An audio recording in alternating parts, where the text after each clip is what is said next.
The moment Elena Voss stepped into St. Michael's Cathedral, every gun in the room turned toward her face, the face of a dead woman. Armed men surrounded the altar. A closed casket gleamed under candlelight, and at the front, Adrian Moretti, Chicago's most dangerous crime lord, looked at her like he'd seen a ghost rip through the veil between worlds. They thought she was her twin sister, the sister whose funeral this was supposed to be. The sister Elena hadn't spoken to in 3 years. The sister who was murdered. If you want to know how a dead woman's twin infiltrated the criminal underworld to hunt her killer, stay until the end. Hit that like button and comment your city. I want to see how far this story travels. The rain came down in sheets over Chicago, turning Michigan Avenue into a river of brake lights and blurred neon. Elena Voss stood outside St. Michael's Cathedral with her hands buried deep in the pockets of her black coat, staring up at the Gothic spires that cut into the bruised October sky. She'd flown in from Prague on a red-eye, hadn't slept in 36 hours, and her body felt like something dragged behind a truck. But none of that mattered. Her sister was dead. The call had come 4 days ago. A voice she didn't recognize, male, professional, utterly cold, informing her that Isabel Voss had died in a car accident on Lakeshore Drive. The funeral would be private. The family had been notified. That was all. No condolences, no questions. Just the address of the cathedral and a date. Elena had stared at her phone for 20 minutes after the call ended, waiting for the grief to hit. It never came, just a hollow, gnawing emptiness where something should have been. She and Isabel had been identical twins, born 9 minutes apart in a Chicago hospital on a February night 29 years ago. They'd shared everything: faces, DNA, the same constellation of freckles across their shoulders. But somewhere along the way, their lives had diverged like roads splitting at a fork, each twin walking away from the other without ever looking back. Elena had left Chicago at 18, chasing degrees and languages and a life that made sense. Isabel had stayed. And 3 years ago, after one final bitter argument, they'd stopped speaking entirely.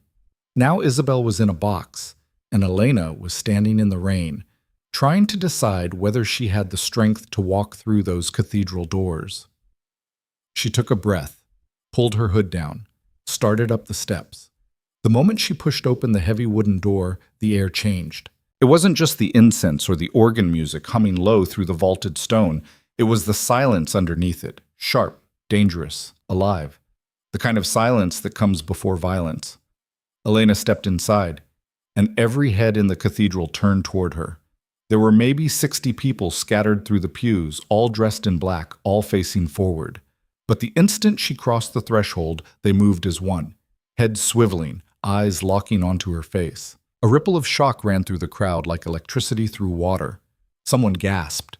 A woman near the back stood up so fast her purse hit the floor. And then Elena saw the men.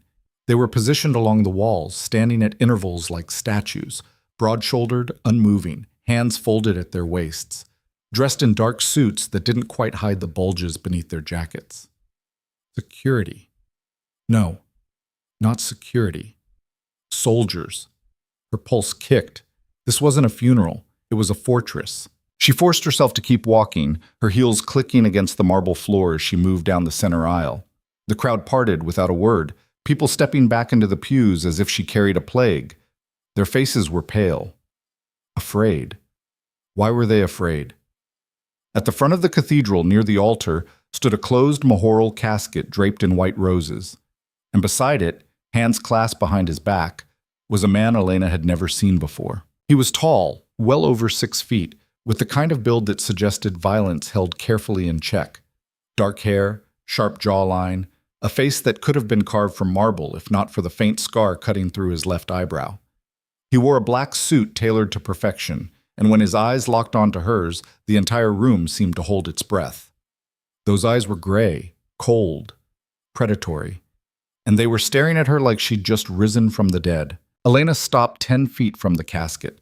Her heart hammered against her ribs, but she kept her face blank, her posture straight.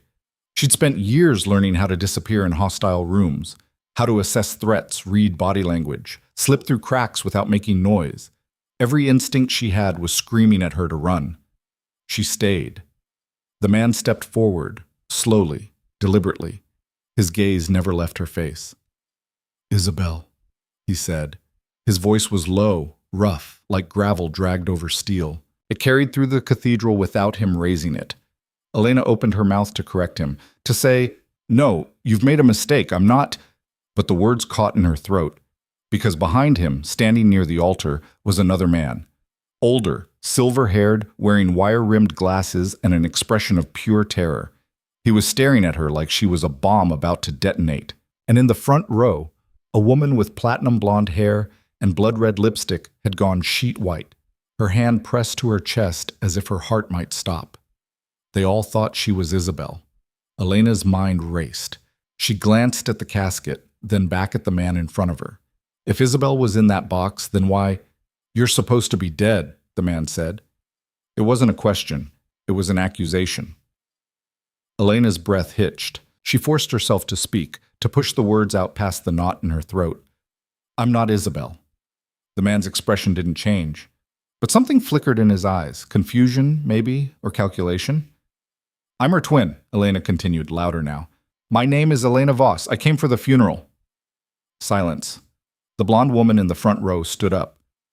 "That's impossible," she said, her voice shaking. "Isabel didn't have a twin." "Yes, she did." Elena's hands clenched at her sides. "We were separated young. I left Chicago years ago. I didn't know she—" She stopped, swallowed. "I didn't know she was engaged. I didn't know any of this." The man took another step closer. He was less than 5 feet away now, and Elena could see the sharp intelligence behind those gray eyes. He was weighing her words, testing them for cracks. "You're telling me," he said slowly, "that Isabel had an identical twin sister no one knew about, and that twin just happens to show up 4 days after her death?" "Yes." "Convenient." "It's the truth." His jaw tightened. For a long moment, he just stared at her, his gaze drilling into hers like he could peel back her skin and see straight through to her bones. Then he turned to the older man near the altar. "Vincent," he said. "Run it." The older man, Vincent, nodded quickly and pulled out a phone. His fingers moved fast across the screen. Elena's stomach twisted. "Run what?" The man turned back to her. "If you're lying," he said quietly, "you won't leave this building alive." A chill crawled down her spine. She believed him. "I'm not lying," she said. "Then you won't mind waiting." He gestured to one of the armed men along the wall, a boulder of a human being with a shaved head and a neck like a tree trunk. The man moved forward and positioned himself directly behind Elena, close enough that she could feel the heat radiating off him. She didn't move. The cathedral fell silent again. People shifted in their seats, whispering to each other in low, anxious voices. Elena caught fragments. Twin. Impossible. Moretti won't believe it. But nothing that made sense. Moretti. She looked at the man in front of her again. The name clicked into place like a key turning in a lock. Adrian Moretti. She'd heard the name before. Everyone in Chicago had, even if they didn't run in criminal circles. The Moretti family controlled half the city's underworld. Smuggling, extortion, money laundering, you name it. They were ghosts in tailored suits, shadows that moved through the halls of power without ever stepping into the light. And this man, this cold, dangerous man staring at her like she was a puzzle he wanted to dismantle, was their leader. Isabel had been engaged to a crime lord. Elena's knees almost buckled. She locked them, forced herself to stay upright. What the hell had her sister gotten into? Vincent hurried back, phone in hand. He leaned close to Adrian and whispered something Elena couldn't hear. Adrian's expression didn't change, but his shoulders tightened. He looked at her again. "Birth certificate, Prague," he said. "Elena Marie Voss, born February 14th, St. Francis Hospital, Chicago. Adopted out at 6 months old. Left the country at 18. Elena's heart stopped. He knew. He'd just pulled her entire life out of thin air in less than 3 minutes. Adrian stepped closer, so close now she could see the faint stubble along his jaw, the way his eyes had gone dark and unreadable. "You're telling the truth," he said. It wasn't relief in his voice. It was something colder. Elena nodded. Adrian tilted his head slightly, studying her. "Then you need to understand something. The woman in that casket didn't die in a car accident." Elena's blood went cold. "What?" "She was murdered." The word hit her like a physical blow. Her vision blurred at the edges, and she had to dig her nails into her palms to keep from swaying. "Murdered," she repeated. "By people who wanted to send me a message." Adrian's voice was calm, clinical.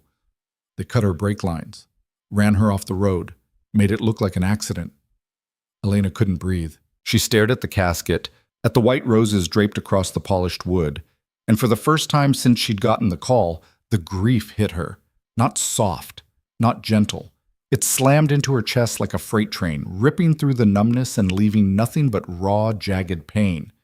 Isabel was dead. Not in an accident, not by chance.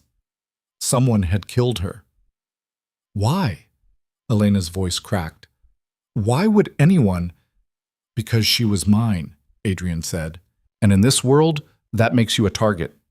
Elena shook her head, trying to process, trying to think through the roaring in her ears. Then why didn't you protect her? Something flickered across Adrian's face, something dark and dangerous and too fast to name. But when he spoke, his voice was steady. I tried. Not hard enough. The words were out before she could stop them. Reckless, stupid. But she didn't care. Adrian's expression went flat. He stared at her for a long moment, and Elena knew she'd just crossed a line. Around them, the armed men shifted, hands moving imperceptibly toward their jackets. But Adrian held up one hand and they froze. You don't know what you're talking about, he said quietly. Then explain it to me. Why should I? Because she was my sister. Elena's voice rose, sharp and raw. And I deserve to know who killed her. Adrian studied her, his gaze cold and calculating. Then slowly he nodded. Vincent, he said, clear the room. The older man moved immediately, gesturing to the crowd. People stood, filing out of the pews in silence, their faces pale and frightened. Within minutes, the cathedral was empty except for Elena, Adrian, and the half-dozen armed men positioned along the walls. Adrian turned back to her. Sit, he said, gesturing to the front pew. Elena didn't move. I'd rather stand. Sit. There was no room for argument in his voice. Elena sat. Adrian remained standing, his hands clasped behind his back. For a long moment, he said nothing, just stared at the casket like he was deciding how much to tell her. Finally, he spoke.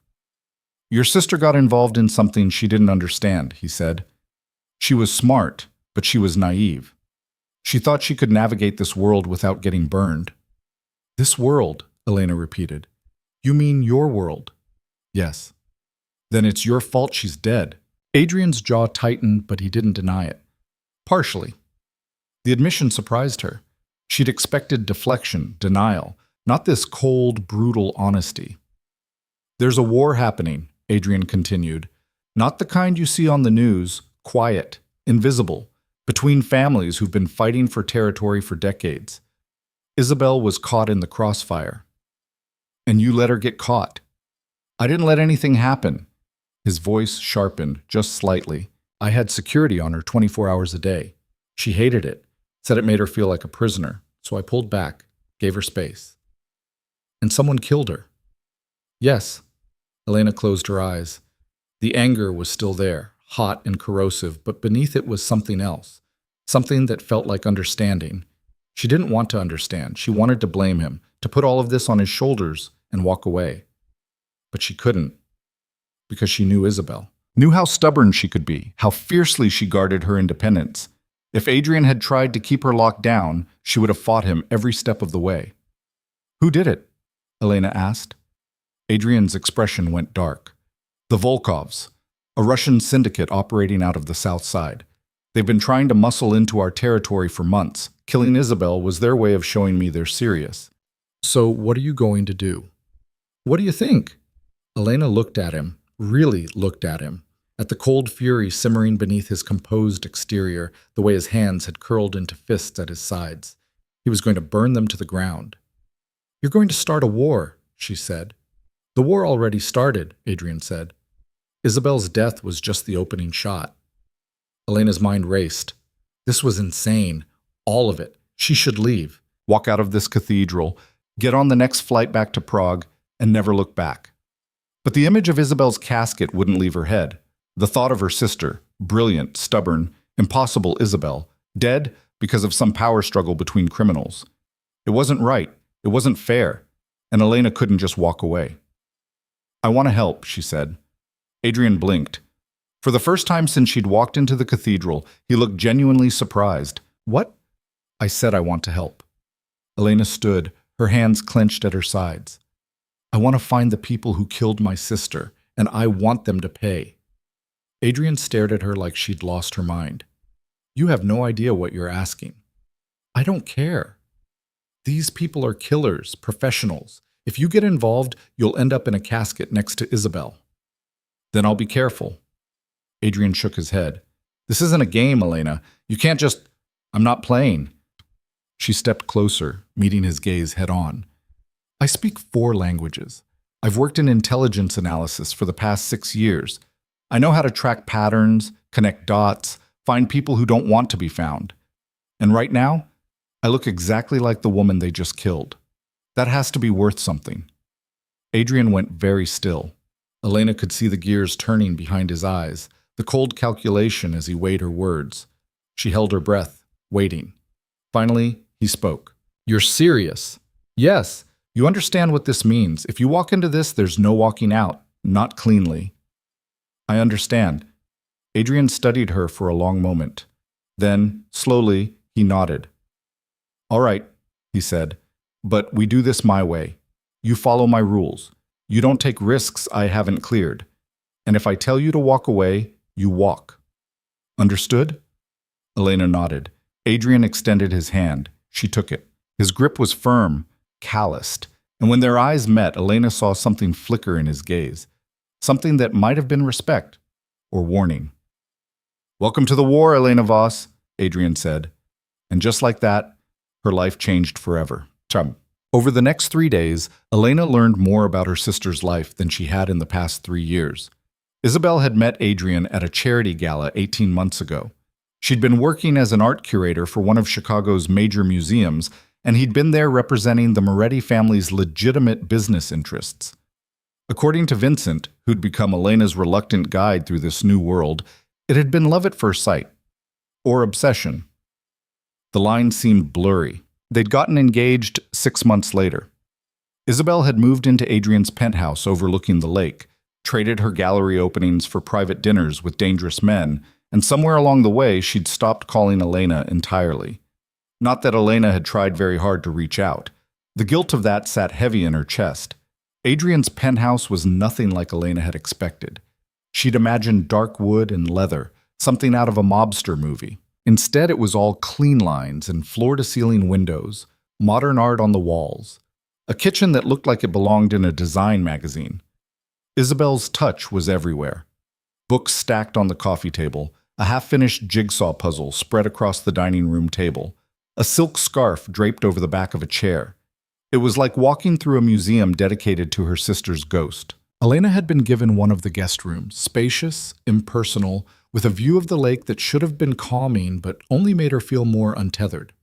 She spent the first night staring at the ceiling, trying to process everything, and fell asleep sometime around dawn. When she woke, Vincent was waiting in the kitchen with coffee and a folder full of surveillance photos. Mr. Moretti wants you to study these, he said, sliding the folder across the counter. Elena opened it. Inside were dozens of photos, men entering and leaving buildings, sitting in cars, shaking hands in dimly lit rooms. Some of the faces were marked with red X's. Dead? She asked. Or missing, Vincent said. Same thing in this business.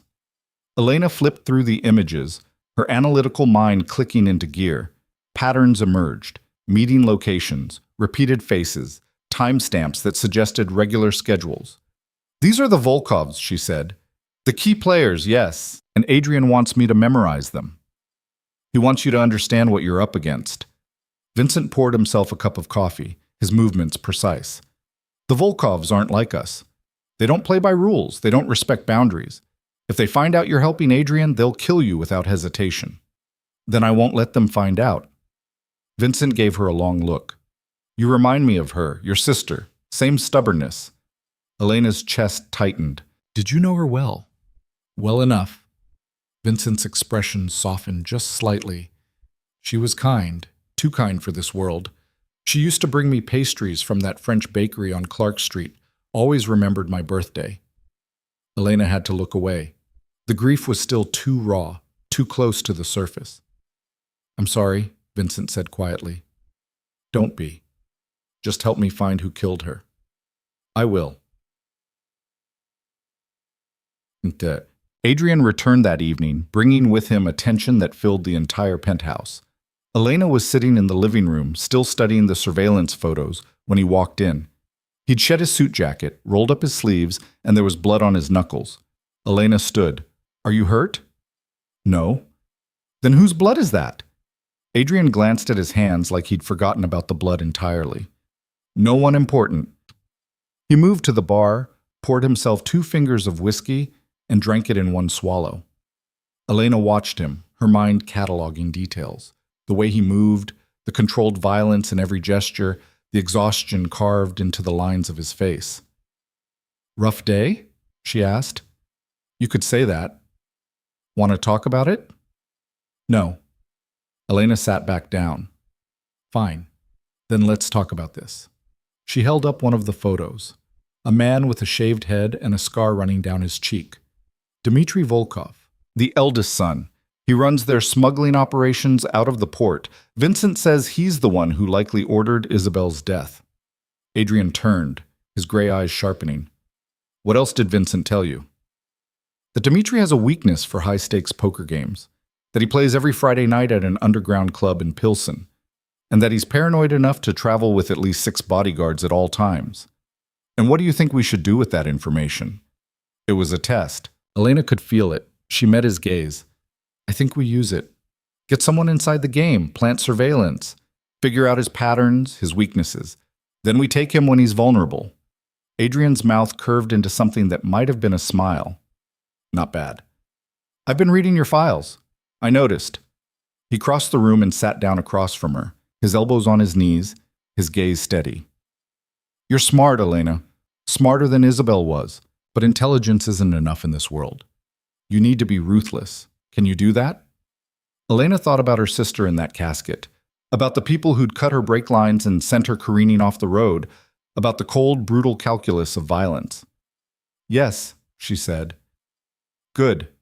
Adrian leaned back. Because tomorrow we're going to that poker game, and you're coming with me. Elena's heart kicked. Why? Because you have the one thing I need most right now. Adrian's gaze locked onto hers. Isabel's face. And Elena understood. They weren't just going to surveil Dmitry Volkov. They were going to make him think the woman he'd killed had come back from the dead. The dress arrived at noon in a black garment bag, delivered by a woman who didn't speak and didn't make eye contact.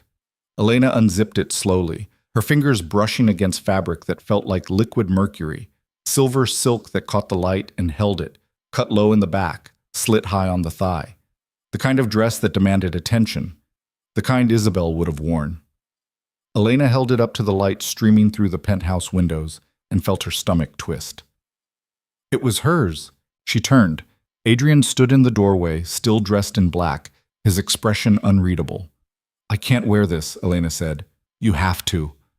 There are 1,000 other dresses. Dmitry saw her in that dress. Adrian moved into the room, his presence filling the space like smoke. 3 weeks before she died, at a fundraiser downtown. He stared at her all night, made her uncomfortable enough that she told me about it. Elena's grip tightened on the hanger. And you think if I show up wearing it, he'll, what, panic? Confess? I think he'll make a mistake. Adrian's voice was cold, clinical. Men like Dmitry are superstitious. They believe in ghosts, curses, debts that come due. You walk into that room looking exactly like the woman he killed, wearing the last dress he saw her in, and his mind will do the rest. You want to psychological torture him. I want to unbalance him, get him talking. People reveal things when they're afraid. Elena looked at the dress again. It was beautiful. Isabel had always had exquisite taste, but wearing it felt wrong, like stepping into her sister's skin and pretending to be someone she'd never been.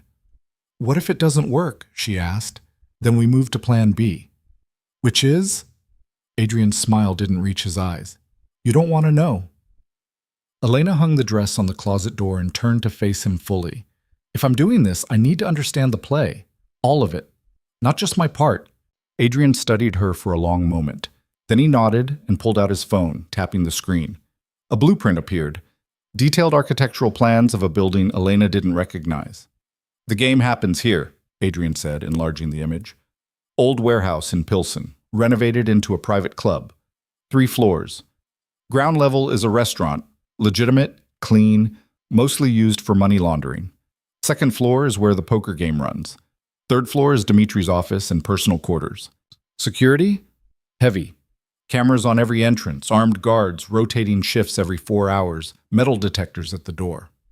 Adrian swiped to another image. Surveillance photos of men in suits, faces hard and watchful. Dimitri's paranoid. He trusts no one. Everyone who enters gets screened, even regulars. Then how do we get in? I have a standing invitation. I've played in his game before. Adrian's expression darkened. He'll be surprised to see me. We haven't exactly been friendly since Isabel died. But he won't turn me away. That would be an insult, and Dimitri's too smart to start a war over a poker game. And me? You're my date. My companion.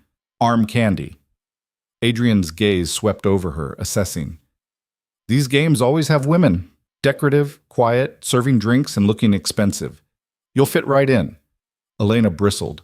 I'm not playing some empty-headed, you're playing whatever role gets us close to Dimitri. Adrian's voice cut through her protest like a blade. This isn't about your ego, Elena. It's about making him think he's seen a ghost. You speak when spoken to. You smile. You let me do the talking. Understood? Every instinct in her wanted to argue, but she swallowed it down and nodded. Good. Adrian pocketed his phone. We leave at 9. Vincent will brief you on the other players. Names, faces, who to avoid, who might be useful. Study them. Memorize everything. I will. Adrian started toward the door, then paused. Elena. Yes? If anything goes wrong in there, if shooting starts, if Dimitri figures out what we're doing, you run. Don't try to be a hero. Don't try to help. Just get out. What about you? I'll be fine. You can't know that. Something flickered in his eyes, something that might have been surprise. I've survived worse. That doesn't mean you will this time. Adrian's jaw tightened. For a moment, he looked like he wanted to say something. Then he just shook his head and walked out. Elena stood alone in the guest room, staring at Isabel's dress, and wondered if she'd just made a deal with the devil. The hours before they left passed in a blur of preparation.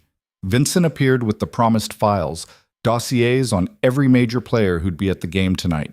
Elena spread them across the dining room table and read through each one with the focus she'd honed during her years in intelligence work. There was Alexei Volkov, Dimitri's younger brother, impulsive, violent, with a cocaine habit that made him unpredictable.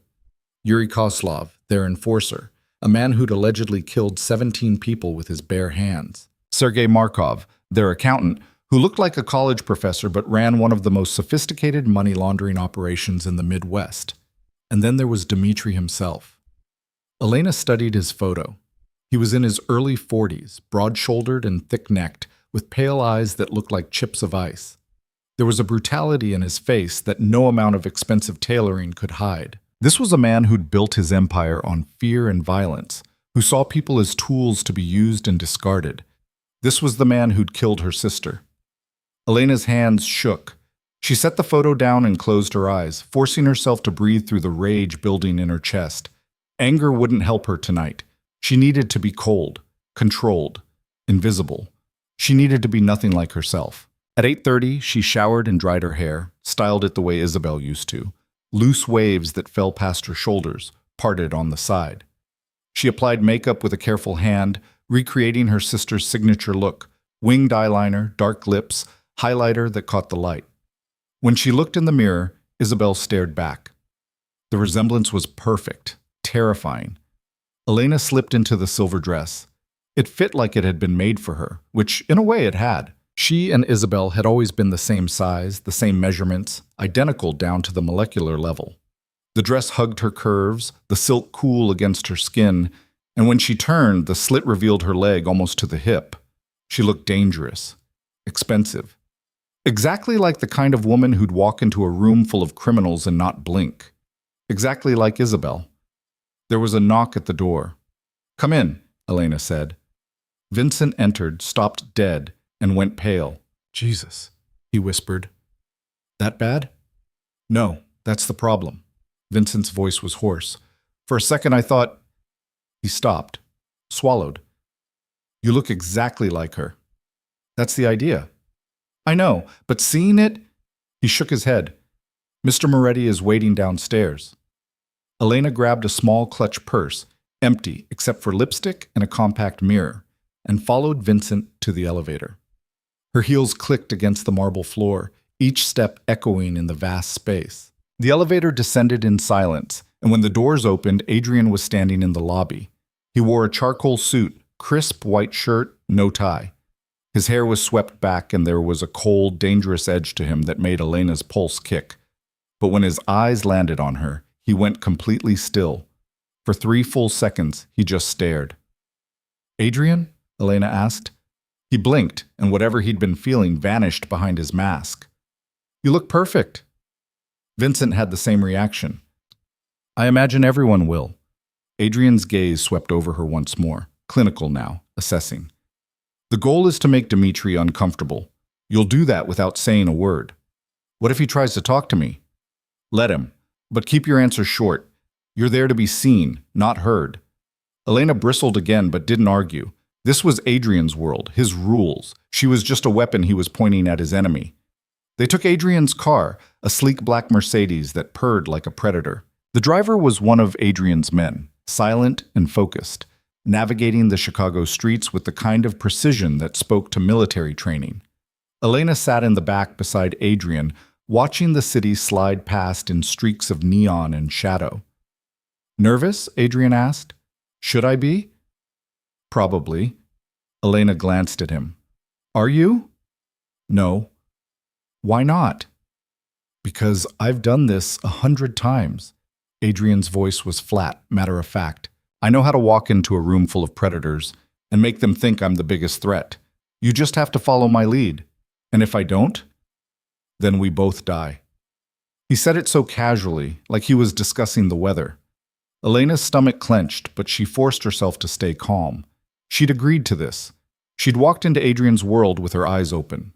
There was no backing out now. The car pulled up outside a nondescript building in Pilsen. Red brick, barred windows, a steel door with no sign. It looked abandoned. But as they stepped out, Elena saw the cameras mounted in the corners, the way shadows moved behind tinted glass. This was the place. Adrian offered his arm. Elena took it, and together they walked to the door. A man the size of a refrigerator opened it. He looked at Adrian, then at Elena, and his eyes widened. "Mr. Moretti," he said, his accent thick. "We weren't expecting you." "I don't need an invitation, Victor." Victor's gaze flicked to Elena again. His face had gone pale. "Of course. Please, come in." They stepped inside. The ground floor was exactly as Adrian had described. A restaurant with dim lighting, white tablecloths, the low murmur of conversation. But there was a heaviness in the air, a tension that spoke to the kind of business being conducted in the shadows. Victor led them to a private elevator at the back. He used a key card to call it, and when the doors opened, he stepped aside. "Second floor," he said. Adrian nodded and guided Elena inside. The doors closed and the elevator began to rise. "He recognized you," Elena whispered. "I know." He looked terrified. "Good." Adrian's hand moved to the small of her back, steadying her. "That means this is working. Just stay close to me. Don't wander off. Don't engage unless I tell you to." The elevator stopped. The doors opened. And Elena stepped into another world. The second floor had been transformed into a high-end gambling hall. Dark wood, green felt tables, crystal chandeliers throwing soft light across the room. There were maybe 20 people scattered throughout, mostly men in expensive suits, a handful of women in cocktail dresses serving drinks. Everyone looked up when Adrian and Elena entered, and every single one of them froze. The room went silent. A man at the nearest poker table dropped his cards. One of the women serving drinks stumbled, nearly spilling her tray. Even the dealer, A stone-faced woman in a tuxedo vest stared.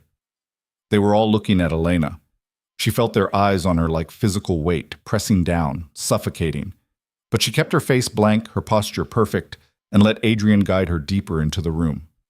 At the far end, at a private table cordoned off by velvet ropes, sat Dmitry Volkov. He was bigger in person than in his photos. Broad-shouldered, thick-armed, with a neck that looked like it could stop bullets. He wore a black suit with a red silk shirt underneath, gold rings on his fingers, a watch that probably cost more than most people's cars. His pale eyes were fixed on a hand of cards, his expression unreadable.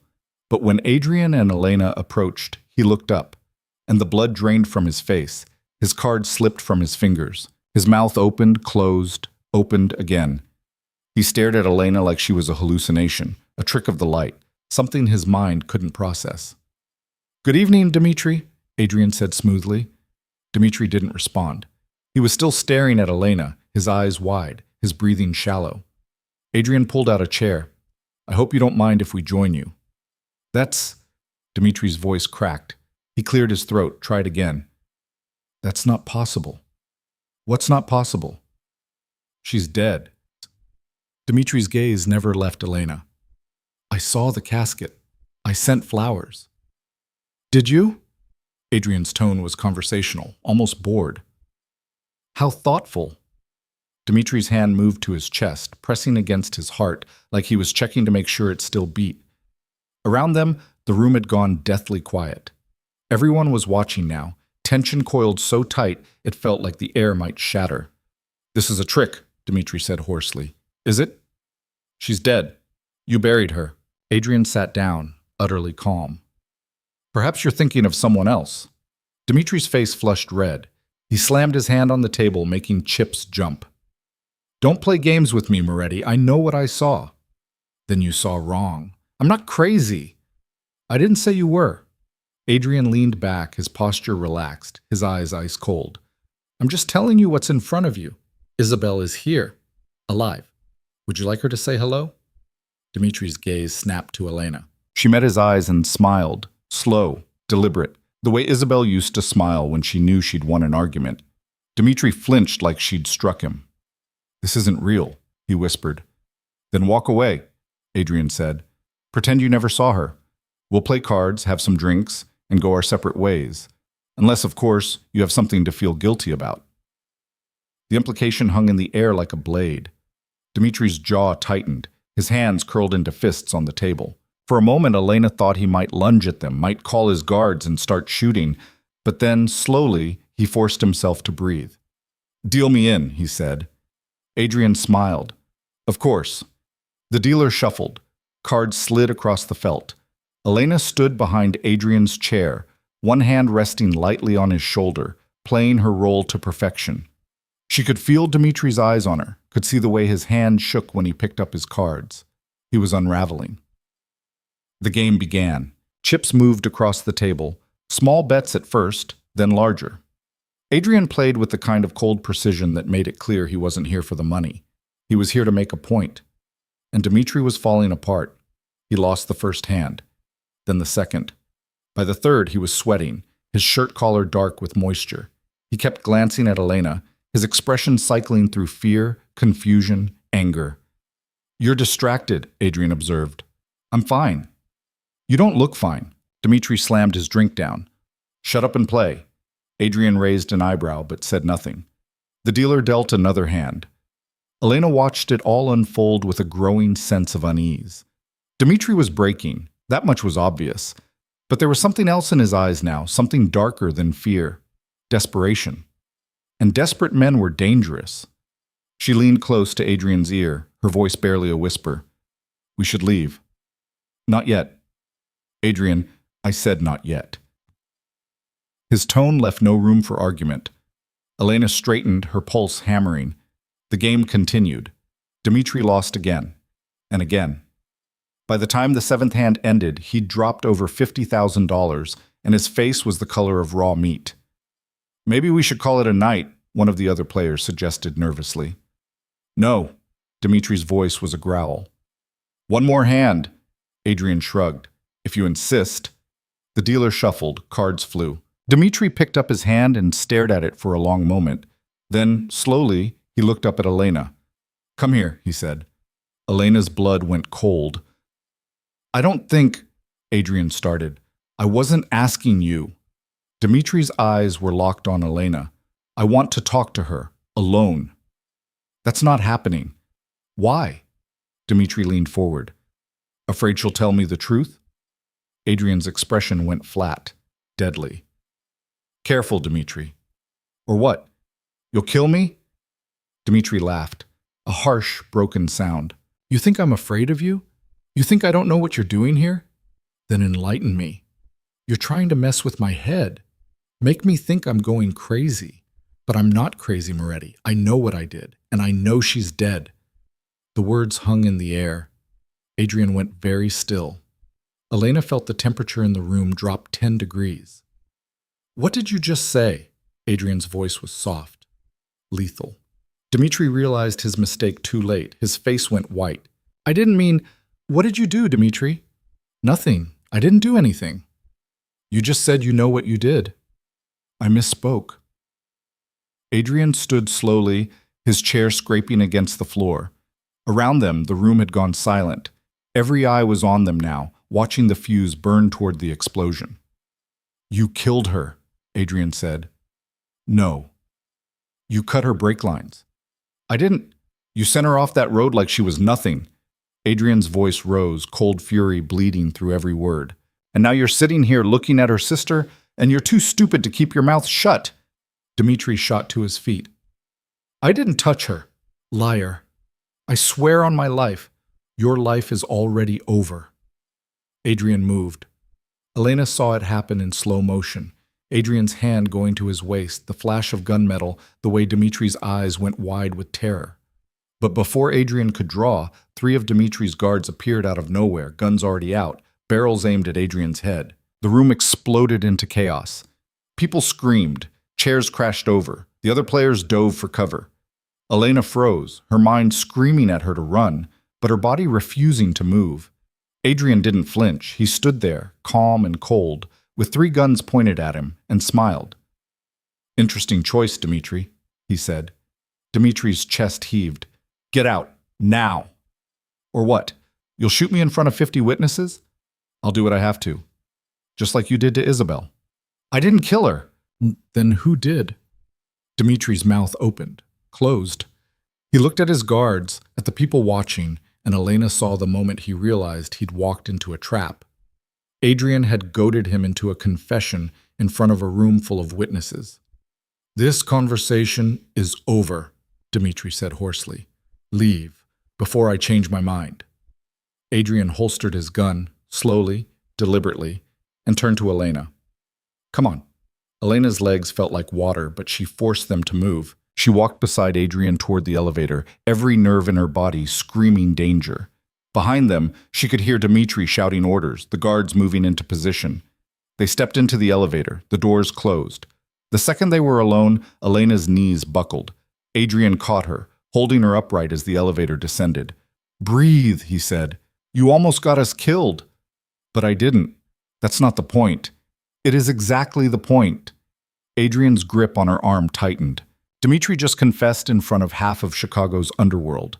By morning, everyone will know he killed Isabel. The Volkov's reputation is destroyed. And what good does that do if we're dead? We're not dead. The elevator stopped. The doors opened. Victor was waiting, his face pale. "Mr. Volkov requests that you leave immediately," he said. "Tell Mr. Volkov we're already gone," Adrian replied. They walked out into the cold Chicago night. The Mercedes was waiting, engine running. Adrian opened the door for Elena, and she climbed inside, her whole body shaking.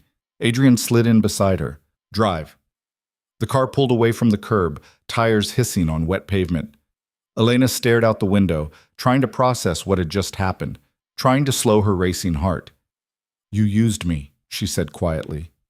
"Yes." "You knew he'd confess." "I suspected. And you didn't tell me." Adrian looked at her. "Would you have gone through with it if I had?" Elena didn't answer. She already knew the truth. "Dmitri is a coward," Adrian continued. "Cowards crack under pressure. All I had to do was apply enough of it.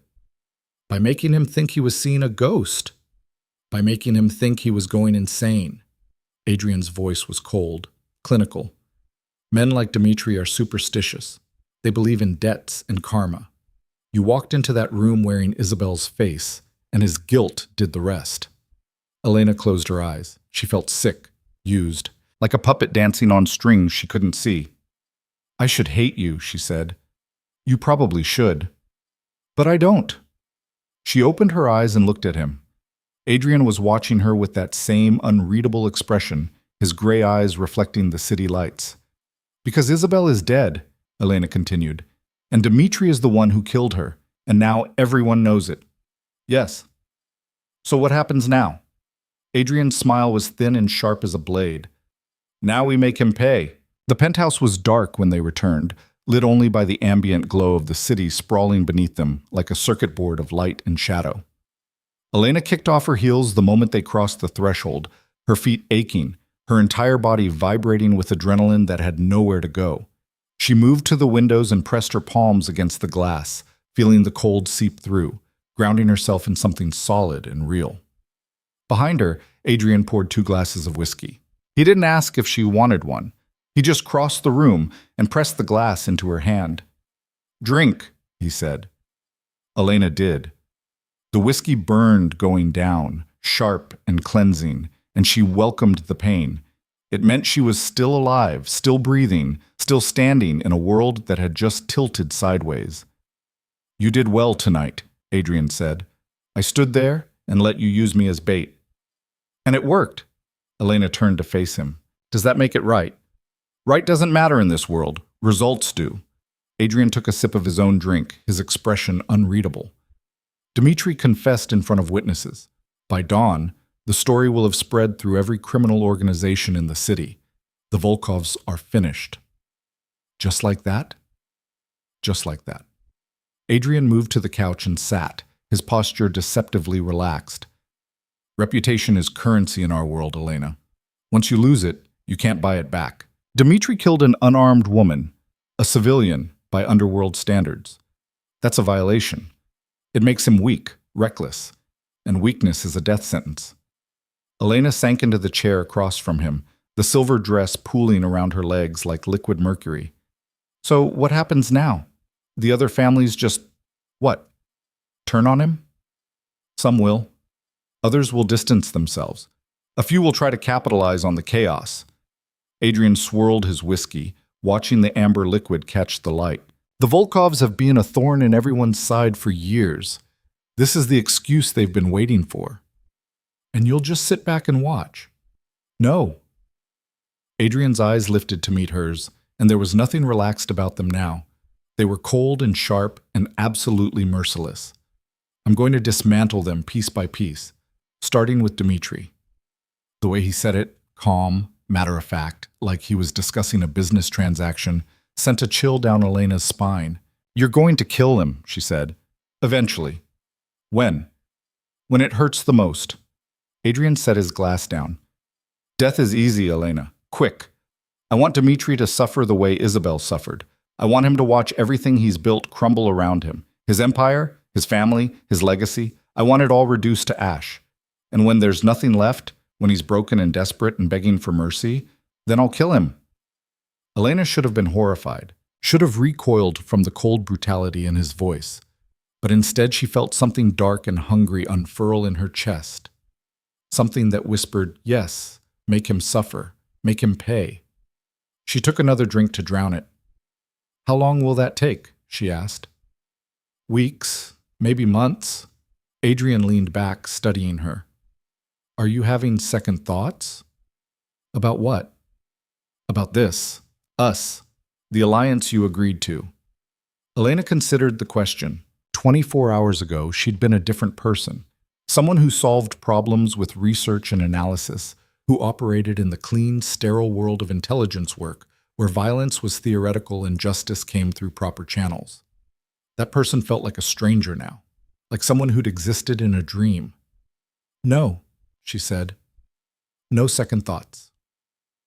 Adrian's expression shifted, just slightly, but enough that Elena caught it. Surprise, maybe, or respect. Good, he said, because tomorrow things get complicated. How much more complicated can they get? You'll see. He stood and moved toward the hallway, then paused. Get some sleep, Elena. You're going to need it. Where are you going? To make some calls. The wheels are already turning. I need to make sure they turn in the right direction. He disappeared into his office, leaving Elena alone in the vast, quiet penthouse. She sat there for a long time, the whiskey glass warming in her hands, staring out at the city and wondering what kind of person she was becoming. Sleep didn't come easily. When it finally did, Elena dreamed of Isabel, not as she'd been in life, but as a ghost in a silver dress, walking through rooms filled with armed men who couldn't see her. In the dream, Elena called out to her sister, tried to warn her about the danger, but Isabel just smiled and kept walking, oblivious, until the moment the gunshots rang out and she collapsed, her blood spreading across white marble like spilled wine. Elena woke gasping, her heart hammering, the sheets tangled around her legs. Pale morning light filtered through the curtains. Her phone showed 6:47 a.m. She hadn't slept more than 3 hours. She dragged herself out of bed and into the shower, letting scalding water pound against her shoulders until her skin turned pink and her mind cleared. By the time she emerged, wrapped in a bathrobe, she could hear voices in the kitchen. Adrian and Vincent were standing at the counter, both dressed for business, papers spread between them. They looked up when she entered. Coffee's fresh, Vincent said, gesturing to the pot. Elena poured herself a cup and leaned against the counter. What's the situation? Dimitri's panicking, Adrian said. He slid a tablet toward her. On the screen was a series of text messages, numbers instead of names, coded language, but the desperation was clear even through the encryption. He's reaching out to his contacts, trying to do damage control, but the story's already out. Half the city knows he killed Isabel. The other half? Elena asked. We'll know by noon. Adrian's finger swiped through more messages. He's also pulled all his security in close. No one goes in or out of his compound without clearance. He's fortifying. Smart. Desperate, Adrian corrected. Smart would have been denying everything and disappearing for a few months. But Dimitri's ego won't let him run. He thinks he can bluster his way through this. Can he? No. Vincent cleared his throat. There's something else. We've intercepted communications between Dimitri and his brother Alexei. They're planning something. A meeting with the other families, trying to present a united front. Elena set her coffee down. When? 2 days from now. Neutral ground. A restaurant in the Loop called Constantine's. It's owned by the Bratva, so technically Switzerland. Vincent pulled up another image. A high-end Russian restaurant, all dark wood and crystal chandeliers. If Dimitri can convince the other families that he's still strong, still in control, he might survive this. Then we can't let him convince them, Elena said. Both men looked at her. What are you suggesting? Adrian asked. Elena's mind was already working, connecting dots, seeing patterns. You said reputation is currency. Dimitri's trying to rebuild his by showing strength. So we undermine that, make him look weak in front of the people he needs to impress. How? I don't know yet, but I'll figure it out. She met Adrian's gaze. That's what you brought me here for, isn't it? To think like an analyst, to see angles you might miss. A slow smile spread across Adrian's face. Yes, that's exactly what I brought you here for. Then let me do my job. Adrian nodded. Vincent, get Elena everything we have on Constantine's, floor plans, security protocols, who's likely to attend. I want a complete picture by this afternoon. Done. Vincent gathered the papers and headed for his office. Elena picked up her coffee again, her mind already racing through possibilities. Adrian watched her, his expression thoughtful. You're different than you were yesterday, he observed. Yesterday I was terrified. And today? Today I'm angry. Adrian's smile widened. Good. Anger is useful. It sharpens the mind, makes you focused. Is that what you are? Angry? Always.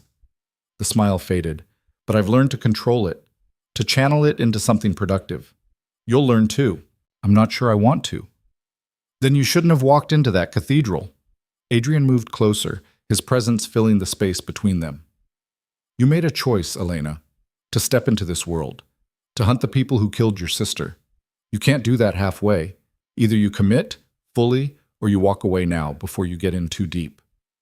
Elena looked up at him. He was close enough that she could see the faint stubble along his jaw, the way his gray eyes reflected the morning light. There was no warmth in them, no softness, just cold calculation and barely restrained violence. She should have been afraid of him. She wasn't. "I'm already in too deep," she said quietly. "I know." For a moment, neither of them moved. The air between them felt charged, heavy with something Elena couldn't name. Then Adrian stepped back, breaking the spell. "Get dressed," he said. "We have work to do." The next 2 days passed in a blur of planning and preparation. Elena buried herself in the intelligence Vincent provided. Schematics of Constantine's background on every major player likely to attend the meeting. Psychological profiles she compiled herself based on past behavior and known associates. She worked the way she used to work in Prague when a case consumed her, turning her apartment into a war room covered in papers and photographs and red string connecting the dots. Except this wasn't theoretical. This was real. And the stakes were measured in blood. Adrian gave her space to work but checked in regularly, asking questions that forced her to sharpen her thinking, to consider angles she'd missed. It reminded her of working with a good partner, someone who challenged you, pushed you, made you better. She tried not to think about how dangerous that was, how easy it would be to start trusting him. On the second night, as Elena sat cross-legged on the living room floor surrounded by papers, Adrian appeared with takeout containers. "You need to eat," he said, setting them on the coffee table. "I'm not hungry." "I don't care. Eat anyway." Elena looked up, ready to argue, but the expression on his face stopped her. It wasn't quite concern. Adrian didn't do concern, but it was something adjacent, awareness that she was burning herself out. She took a container, Thai food, pad see ew, her favorite. She blinked in surprise. "Vincent mentioned it," Adrian said, answering her unspoken question. "He's been keeping track of what you eat." "That's slightly creepy." "That's survival, knowing your allies, understanding what they need." Adrian sat on the couch, his own food untouched. "Have you figured it out yet? The play at Constantine's?" Elena swallowed a bite of noodles. "Maybe. It depends on a few variables." "Walk me through it." She set her food down and pulled over her notepad, covered in scribbled diagrams and notes. Dimitri's goal is to convince the other families he's still strong. He'll do that through displays of wealth, power, loyalty. He'll bring his best people. He'll make promises. He'll project confidence. Agreed. So we attack the foundation of that confidence. We show the other families that his people aren't loyal, that his power is an illusion. Elena tapped her pen against the paper. "We turn one of his inner circle." Adrian's eyebrows rose. "Turn? As in flip them?" "Yes." "That's nearly impossible. Dimitri's people are fanatics. They die before they betray him." "Most of them, yes, but not all." Elena pulled out a photograph, a man in his 30s, lean and sharp-featured with intelligent eyes. Sergei Markov, his accountant. "I know Sergei."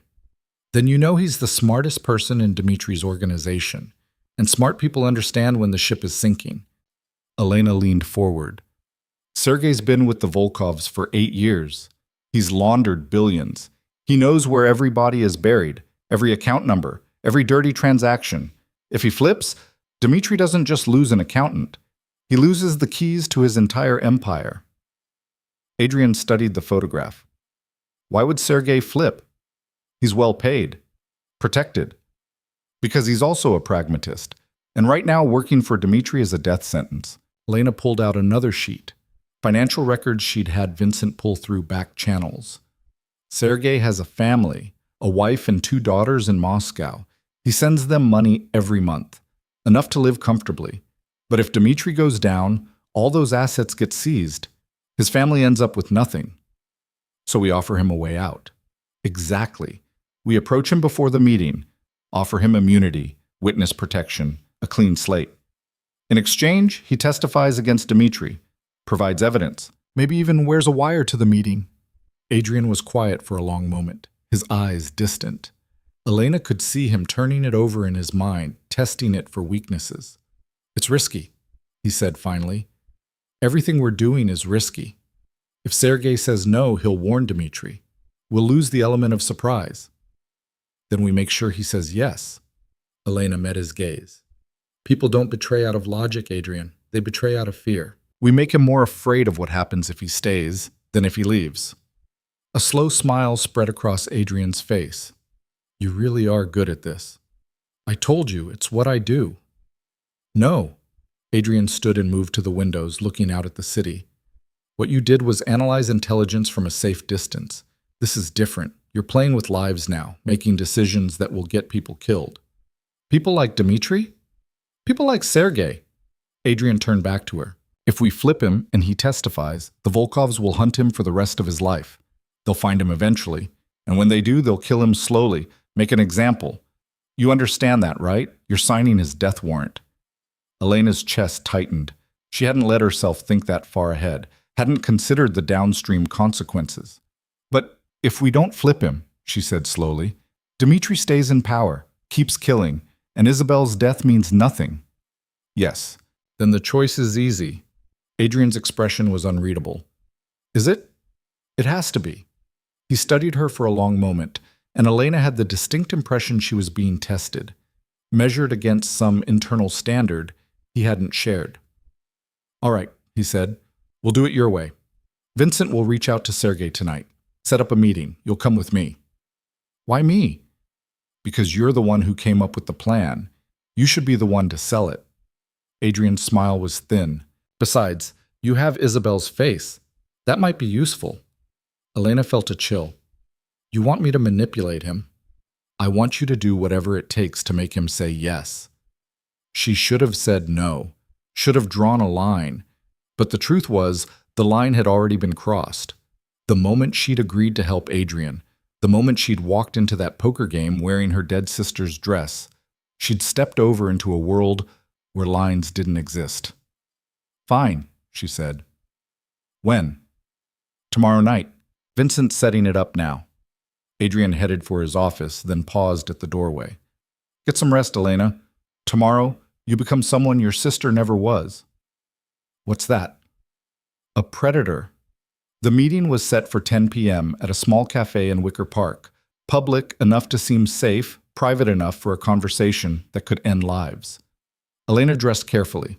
Black jeans, a dark sweater, her hair pulled back in a simple ponytail. She wanted to look capable, professional, not threatening, but not weak.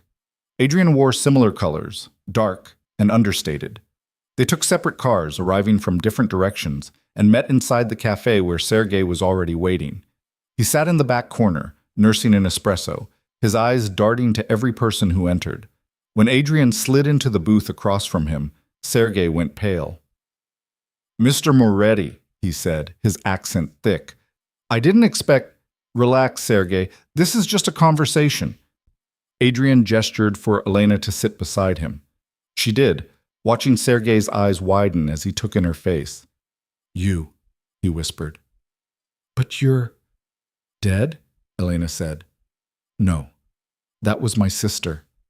Sergei's hands shook so badly, his espresso cup rattled against the saucer. I didn't know. I swear, I didn't know what Dmitri was planning. But you knew he did it, Adrian said. Sergei's silence was answer enough. It's all right, Elena said, her voice soft, sympathetic. We're not here to punish you. We're here to offer you a way out. A way out? Sergei laughed, a bitter, broken sound. There is no way out. Not from this life. There is if you're willing to take it. Adrian leaned forward.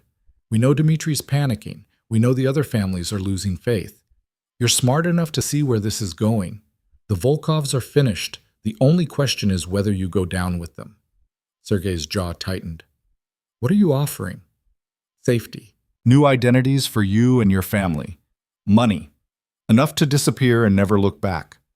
Adrian's voice was calm, reasonable. All we need in return is information. Everything you know about Dmitri's operations, bank accounts, shell companies, names, and testimony when the time comes. You're asking me to betray my employer. We're asking you to save your life. Sergei looked at Elena. Why is she here? Elena leaned forward, her hands folded on the table. Because I want you to understand what's at stake. My sister trusted Dmitri. She believed he'd protect her, and he killed her anyway. Betrayal isn't about loyalty, Sergei. It's about survival.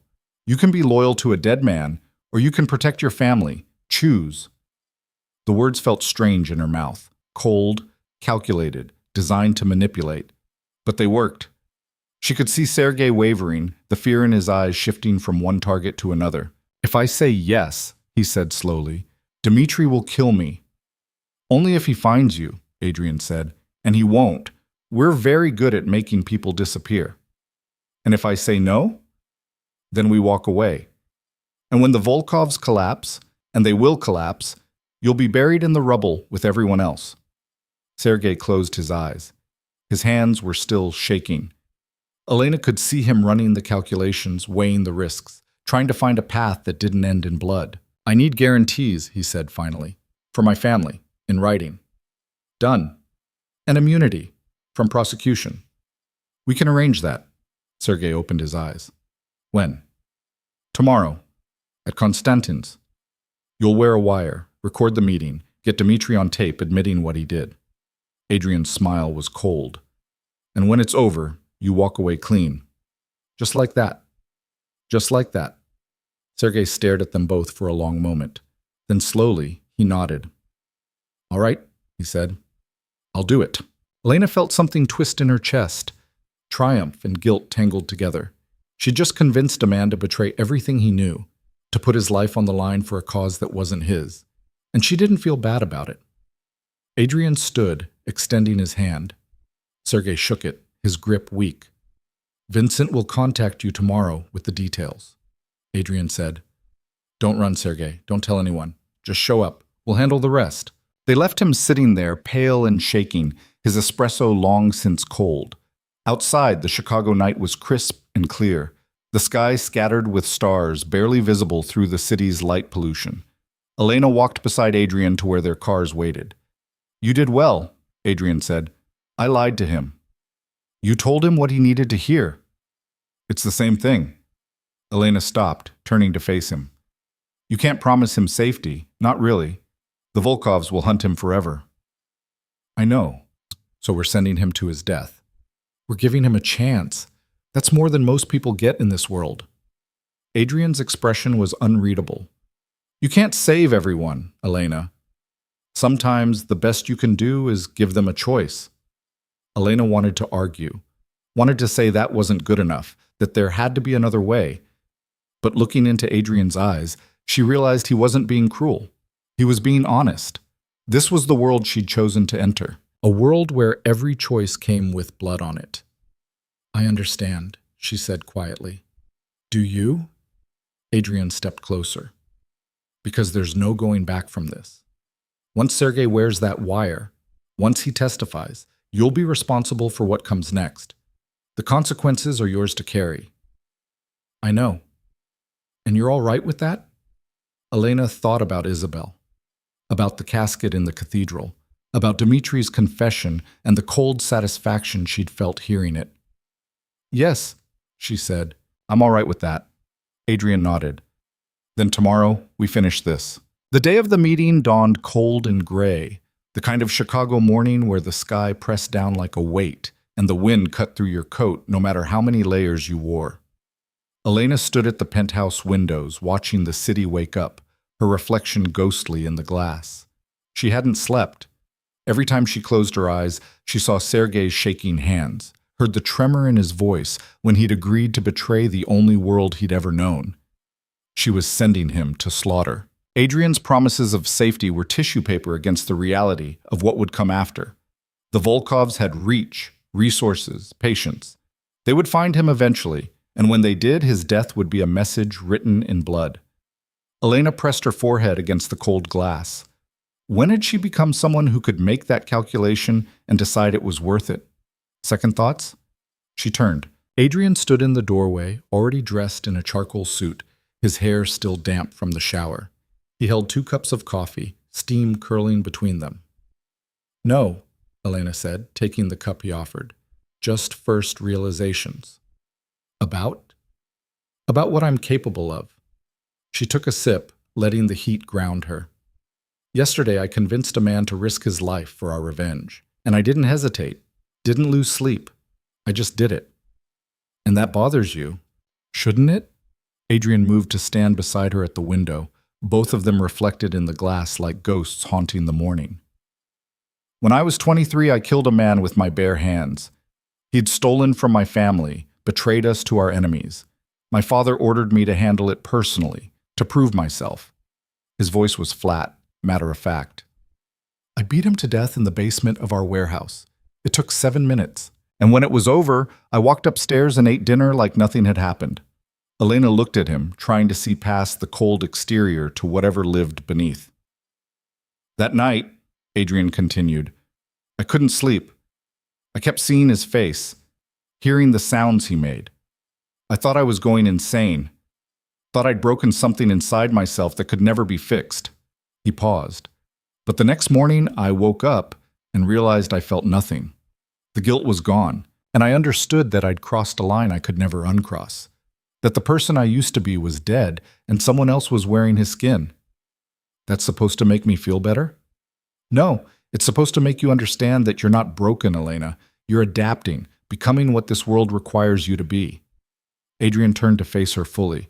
The question isn't whether you can do these things. You've already proven you can.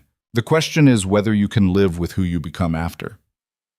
Elena held his gaze, searching for something, regret maybe, or warning.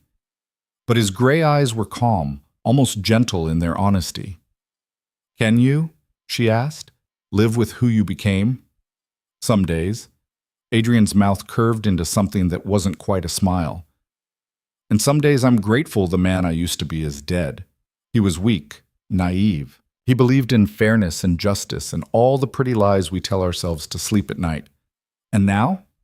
Now I believe in power, in taking what I want and protecting what's mine, and making sure that anyone who crosses me regrets it until their last breath.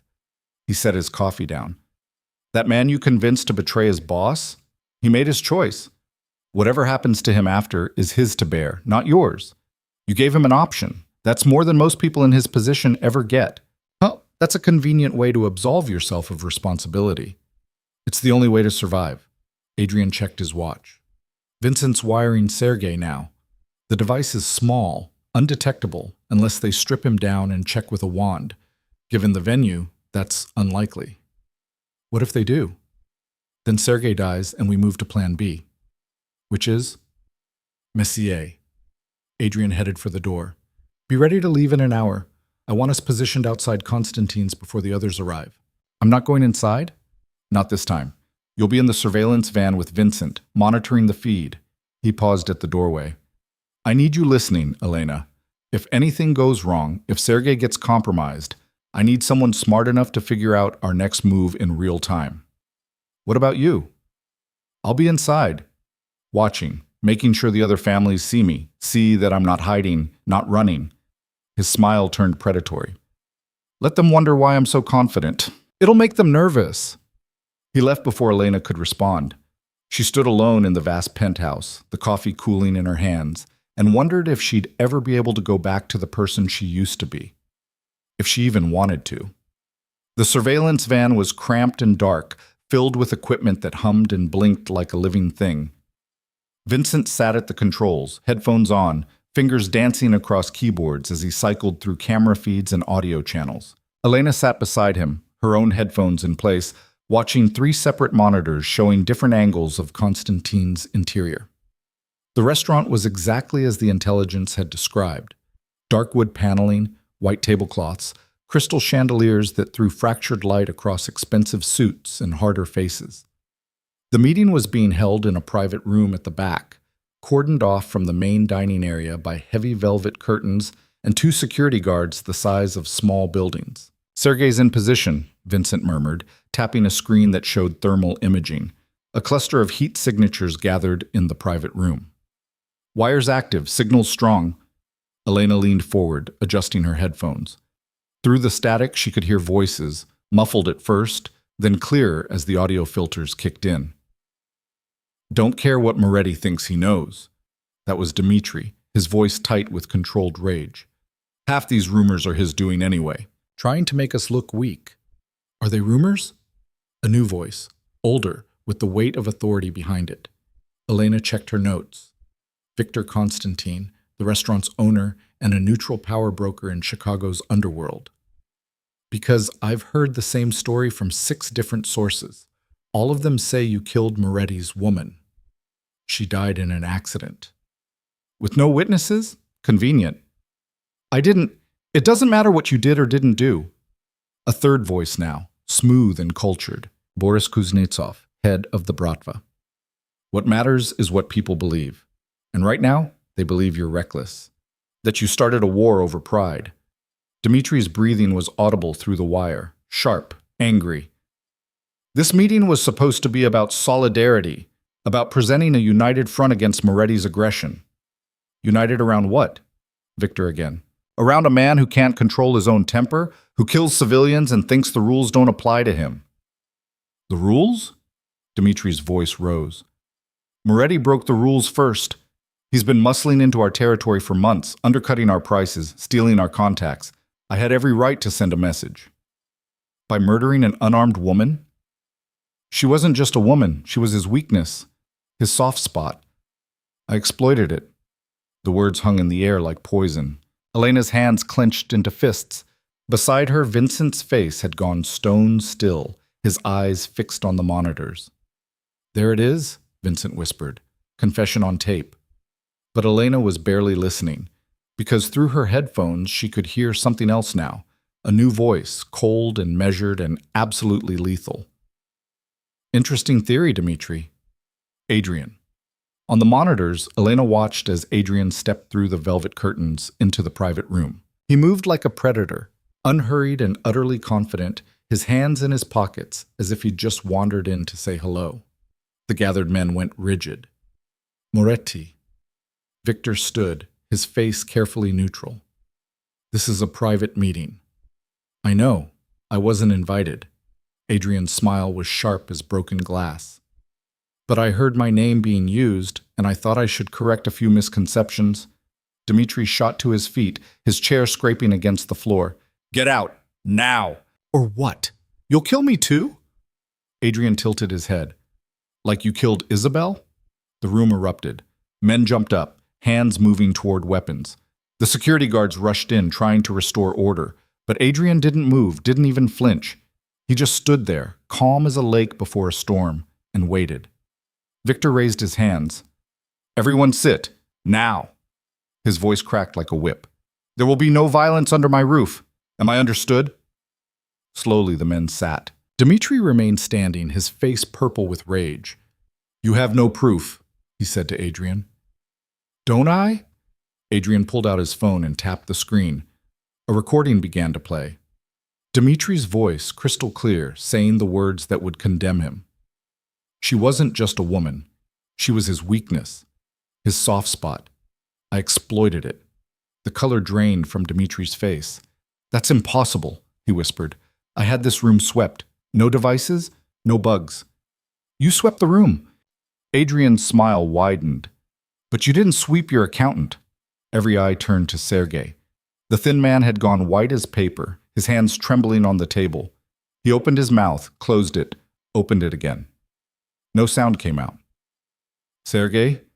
Dmitri's voice was soft, dangerous. What did you do?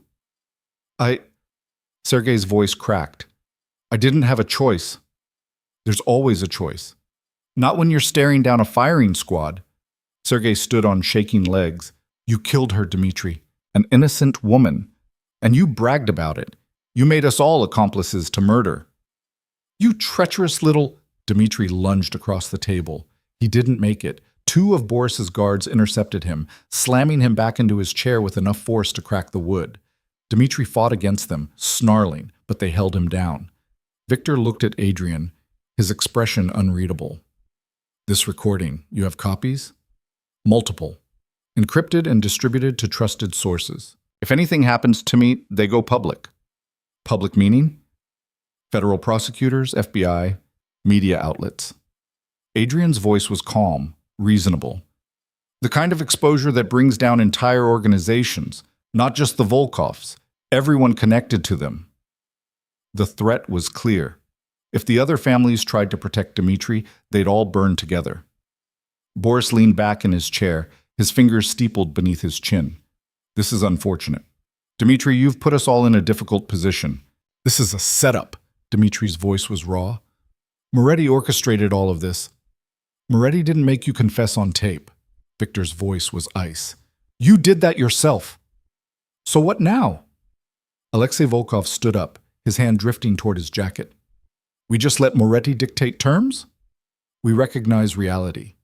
Boris gestured to one of his men. Take the brothers into custody. Separate rooms.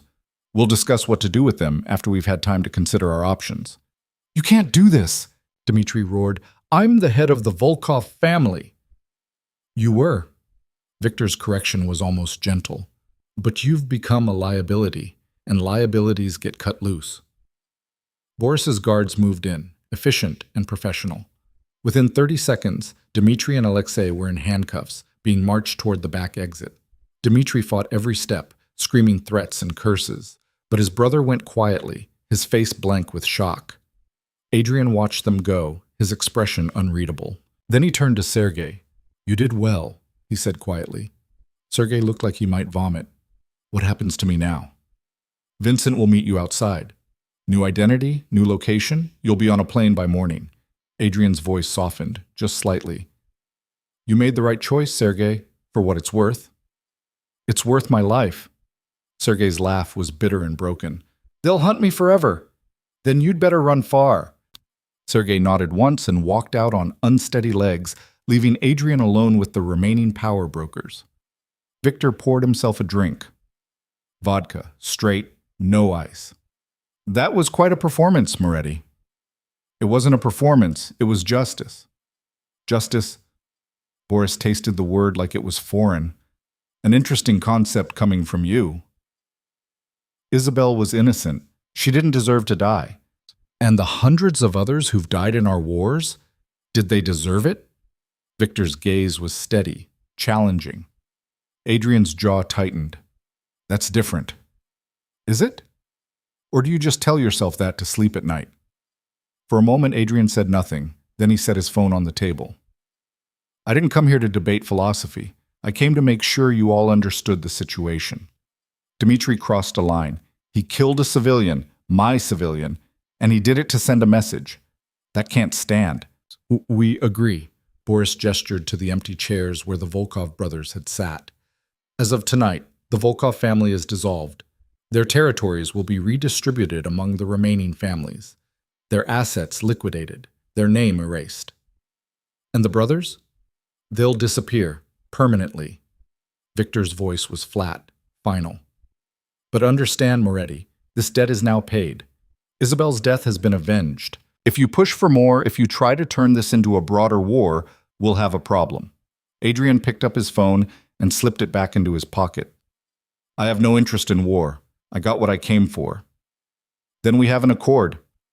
Boris stood and extended his hand. Adrian shook it, then Victor's. The other men around the table followed suit, each handshake a contract written in silence and sealed with blood. When Adrian walked out of Konstantin's 15 minutes later, he was the undisputed victor. The Volkovs were finished. Dmitri would be dead before sunrise. And Isabel's killer would face exactly the kind of brutal justice the underworld understood. Elena watched it all unfold from the surveillance van, her heart hammering in her chest. When Adrian's signal showed him leaving the building, she pulled off her headphones with shaking hands. We did it, Vincent said quietly. It actually worked. Yes. Elena's voice sounded hollow even to her own ears. It worked. Are you all right? She wanted to say yes, wanted to feel triumphant, vindicated, satisfied that her sister's death had been avenged. But all she felt was hollow, empty, like she'd poured herself into this plan and there was nothing left. I don't know, she admitted. Vincent studied her for a long moment. Then he reached over and squeezed her shoulder, a surprisingly gentle gesture from a man who'd spent decades in the shadows. It gets easier, he said. The weight of it. Eventually you learn to carry it without feeling like you're drowning. Does it ever go away? No, but you learn to live with it. Vincent began shutting down the equipment. his movements practiced and efficient. For what it's worth, you did the right thing. Isabel deserved better than to be forgotten, to have her death mean nothing. Elena nodded, not trusting herself to speak. She climbed out of the van into the cold Chicago night and waited for Adrian to emerge from the building. When he did, he looked exactly the same as when he'd gone in, composed, controlled, untouchable. But Elena had learned to read the subtle signs, the tightness around his eyes, the way his hands stayed in his pockets, probably to hide the tremor. He just orchestrated the complete destruction of a criminal empire, and somewhere beneath that cold exterior, it had cost him something. "Let's go home," he said quietly.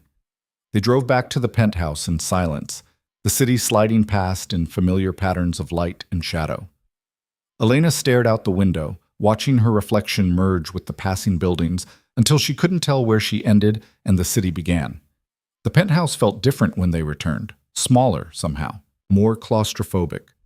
Elena kicked off her shoes and moved to the bar, pouring herself 3 fingers of whiskey without asking if Adrian wanted any. She drank it fast, letting the burn chase away the numbness. "Sergei's plane leaves in 2 hours," Adrian said, shrugging out of his jacket. "Vincent's people will escort him to the airport. By morning, he'll be in Prague under a new name, new papers, new life. Will he make it? Maybe. If he's smart. If he stays off the grid." Adrian poured his own drink. "Probably not, though. The Volkovs had friends all over the world. Someone will put the pieces together eventually. So we sent him to die. We gave him a chance. That's all anyone can do." Adrian moved to the windows, his back to her. "Dmitri and Alexei won't be so lucky. Boris's people are creative with their executions. It won't be quick." Elena should have felt satisfaction at that, should have felt like justice was being served. But all she felt was tired. Bone-deep, soul-sick tired. "Is this what you wanted?" she asked. "When you agreed to let me help?" Adrian turned, his gray eyes reflecting the city lights. "What I wanted was to make the people who killed Isabel pay. Mission accomplished." "That's not what I'm asking." "Then what are you asking?" Elena set her glass down and crossed the room until she stood directly in front of him, close enough to see the faint lines around his eyes, the stubble shadowing his jaw, close enough to see the man beneath the monster. "I'm asking if you're satisfied," she said, "if destroying the Volkovs was enough, or if you're still just as empty as you were before." Something flickered across Adrian's face, surprise, maybe, or recognition. For a moment the mask slipped, and Elena saw past it to the raw wound underneath. The grief he'd buried so deep even he'd forgotten it was there. "I don't know," he said quietly. "I thought I would be. Thought that once they were gone, once justice was served, I'd feel—" He stopped, shook his head. "But I don't feel anything. Just tired." "That's the price, isn't it? For living in this world? For making the choices we made." Elena's voice was soft. "We get our revenge. We win our wars. But we lose the parts of ourselves that could feel good about it." "Yes." Adrian's gaze held hers. "And there's no going back, no undoing what we've done. We're both different people than we were a week ago." "I know. And you're all right with that?" Elena thought about Isabel, about the cathedral and the poker game and Sergei's shaking hands, about all the choices she'd made and the person those choices had turned her into. Someone harder, colder, more dangerous. Someone who could stand in a room full of monsters and not blink. "I have to be," she said. Adrian's hand came up, his fingers brushing her cheek in a gesture so gentle it made her chest ache. "You're stronger than she was. Isabel. She had kindness in her, softness, things this world destroys, but you—" His thumb traced her jawline. "You were made for this. You just didn't know it yet." Is that a compliment or a warning? Both. Elena's breath caught. They were standing too close now, the air between them charged with something dangerous and electric. She should step back, should put distance between them before they crossed another line they couldn't uncross. She didn't move. Adrian's hand slid to the back of her neck, his fingers tangling in her hair. His eyes searched hers, asking a question he didn't voice. Elena answered by closing the distance. The kiss was nothing like she expected, not gentle or tentative, but fierce and desperate, like they were both drowning and each other was the only air. Adrian's other hand found her waist, pulling her closer, and Elena let herself fall into it, let herself forget for just a moment about revenge and guilt and all the blood on their hands. When they finally broke apart, both breathing hard, Adrian rested his forehead against hers. "This is a mistake," he said. "I know. You should walk away. Leave Chicago, go back to Prague and forget any of this happened." "I can't. Why not?" Elena pulled back just enough to meet his eyes. "Because I'm not the same person who walked into that cathedral. That woman doesn't exist anymore. And I need to figure out who I am now." Adrian's expression was unreadable. "And you think you'll find that here? With me?" "I think I've already found it." Elena's voice was steady. "Sure. I'm not your weakness, Adrian. I'm not Isabel. I'm not someone who needs protecting or keeping safe. I'm someone who can stand beside you in this world and not break. No." Adrian's smile was sad and knowing. "You're something much more dangerous than that." "What?" "You're my equal." The words hung between them, heavy with implication. Elena knew what he was offering, not just partnership, but something deeper. Something that would bind them together in ways that went beyond revenge or shared purpose. Something that would make her complicit in everything he was and everything he'd ever do. She should say no, should recognize it for the trap it was. Instead, she kissed him again. This time, when they broke apart, there was an understanding between them. An acknowledgement that they'd crossed a threshold there was no returning from. "What happens now?" Elena asked. "Now we rebuild." Adrian's voice was calm, controlled, back to the cold calculation she'd come to recognize. The Volkov's territory needs to be absorbed, their operations dismantled. It'll take months. And after? After we see what new threats emerge. Because there are always new threats. Always another war waiting to start. He tucked a strand of hair behind her ear. "But for the first time in years, I won't be fighting it alone." Elena nodded. She understood what he was saying, that she'd become part of his world now, fully and irrevocably. That there would be more violence, more choices that cost pieces of her soul, more nights spent wondering if she'd become the monster she'd once feared. But standing there in Adrian's penthouse, looking out at the city sprawling beneath them like a kingdom made of light and shadow, Elena realized she wasn't afraid anymore. She'd walked into the cathedral a week ago as one person and walked out as another. She'd worn her dead sister's face like a weapon. She'd manipulated and threatened and helped orchestrate the destruction of an entire criminal empire. And she'd do it all again. Because Isabel was gone. But Elena was still here, still breathing, still fighting. And in a world that had taken everything from her, that was its own kind of victory. The news of Dmitry Volkov's death reached them 3 days later, delivered in a manila envelope that appeared on the penthouse's doorstep with no return address.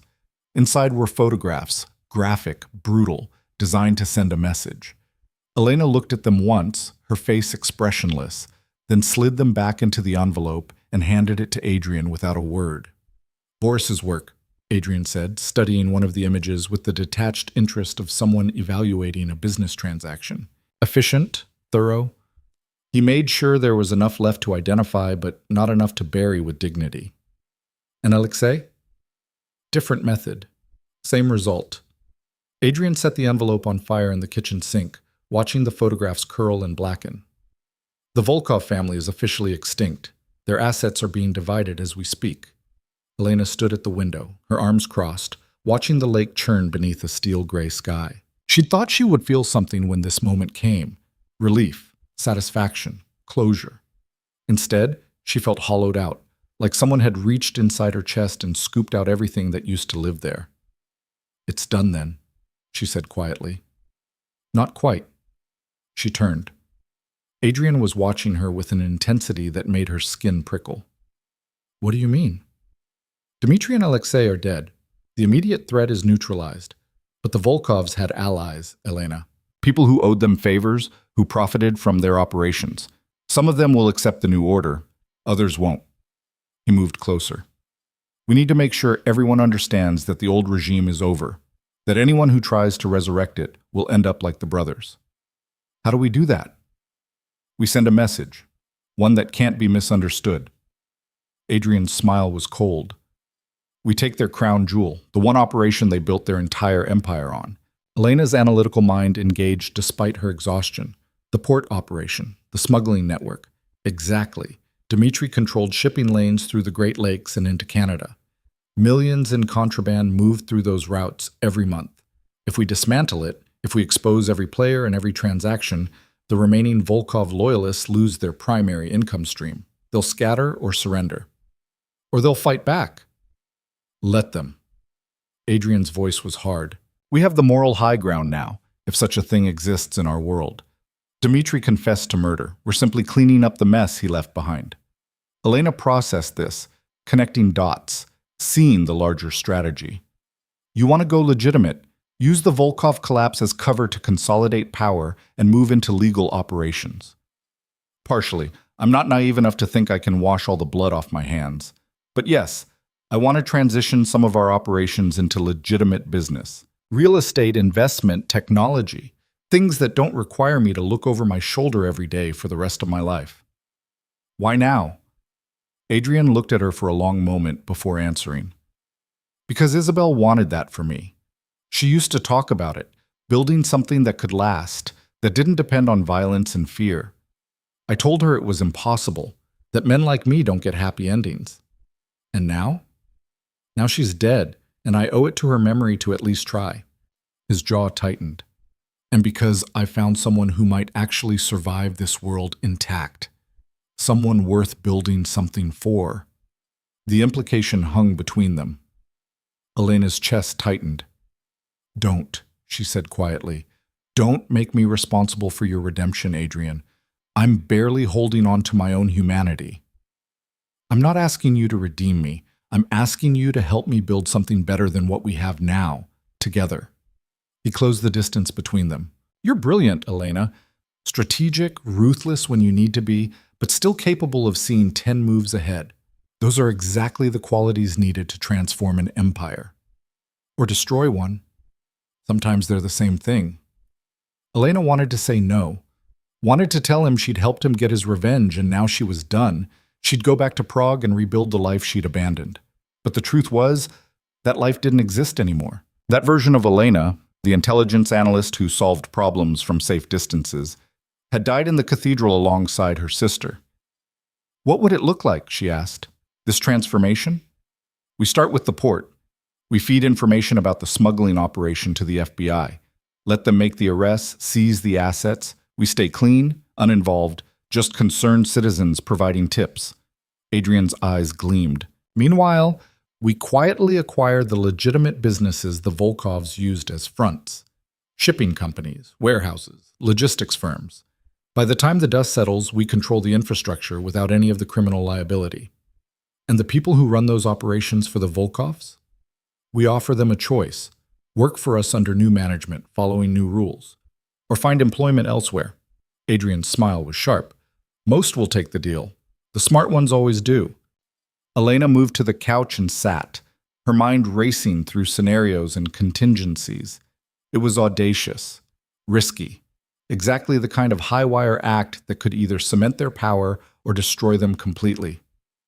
We'd need legal cover, she said, thinking out loud. Lawyers, accountants, people who specialize in making dirty money look clean.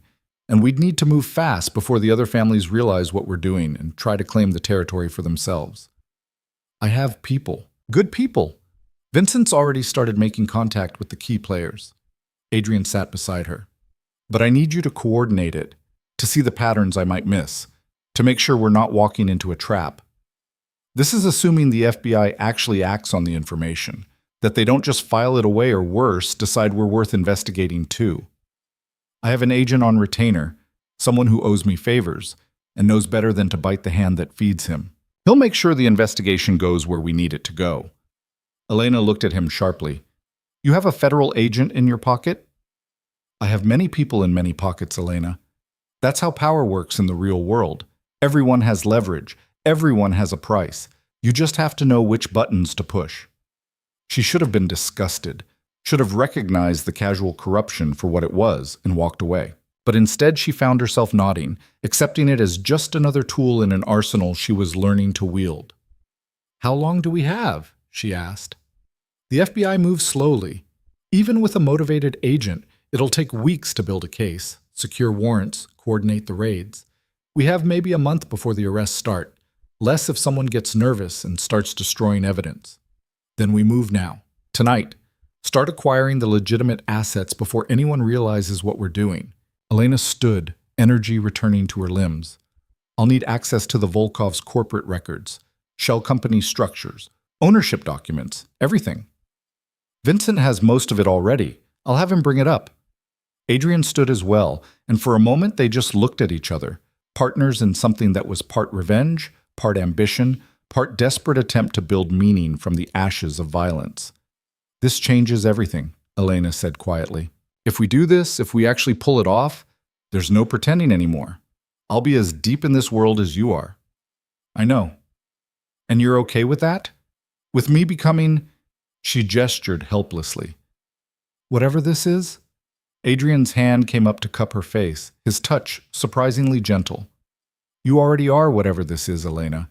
You became it the moment you decided to hunt your sister's killers, instead of mourning her from a safe distance. I'm just giving you the tools to do it properly.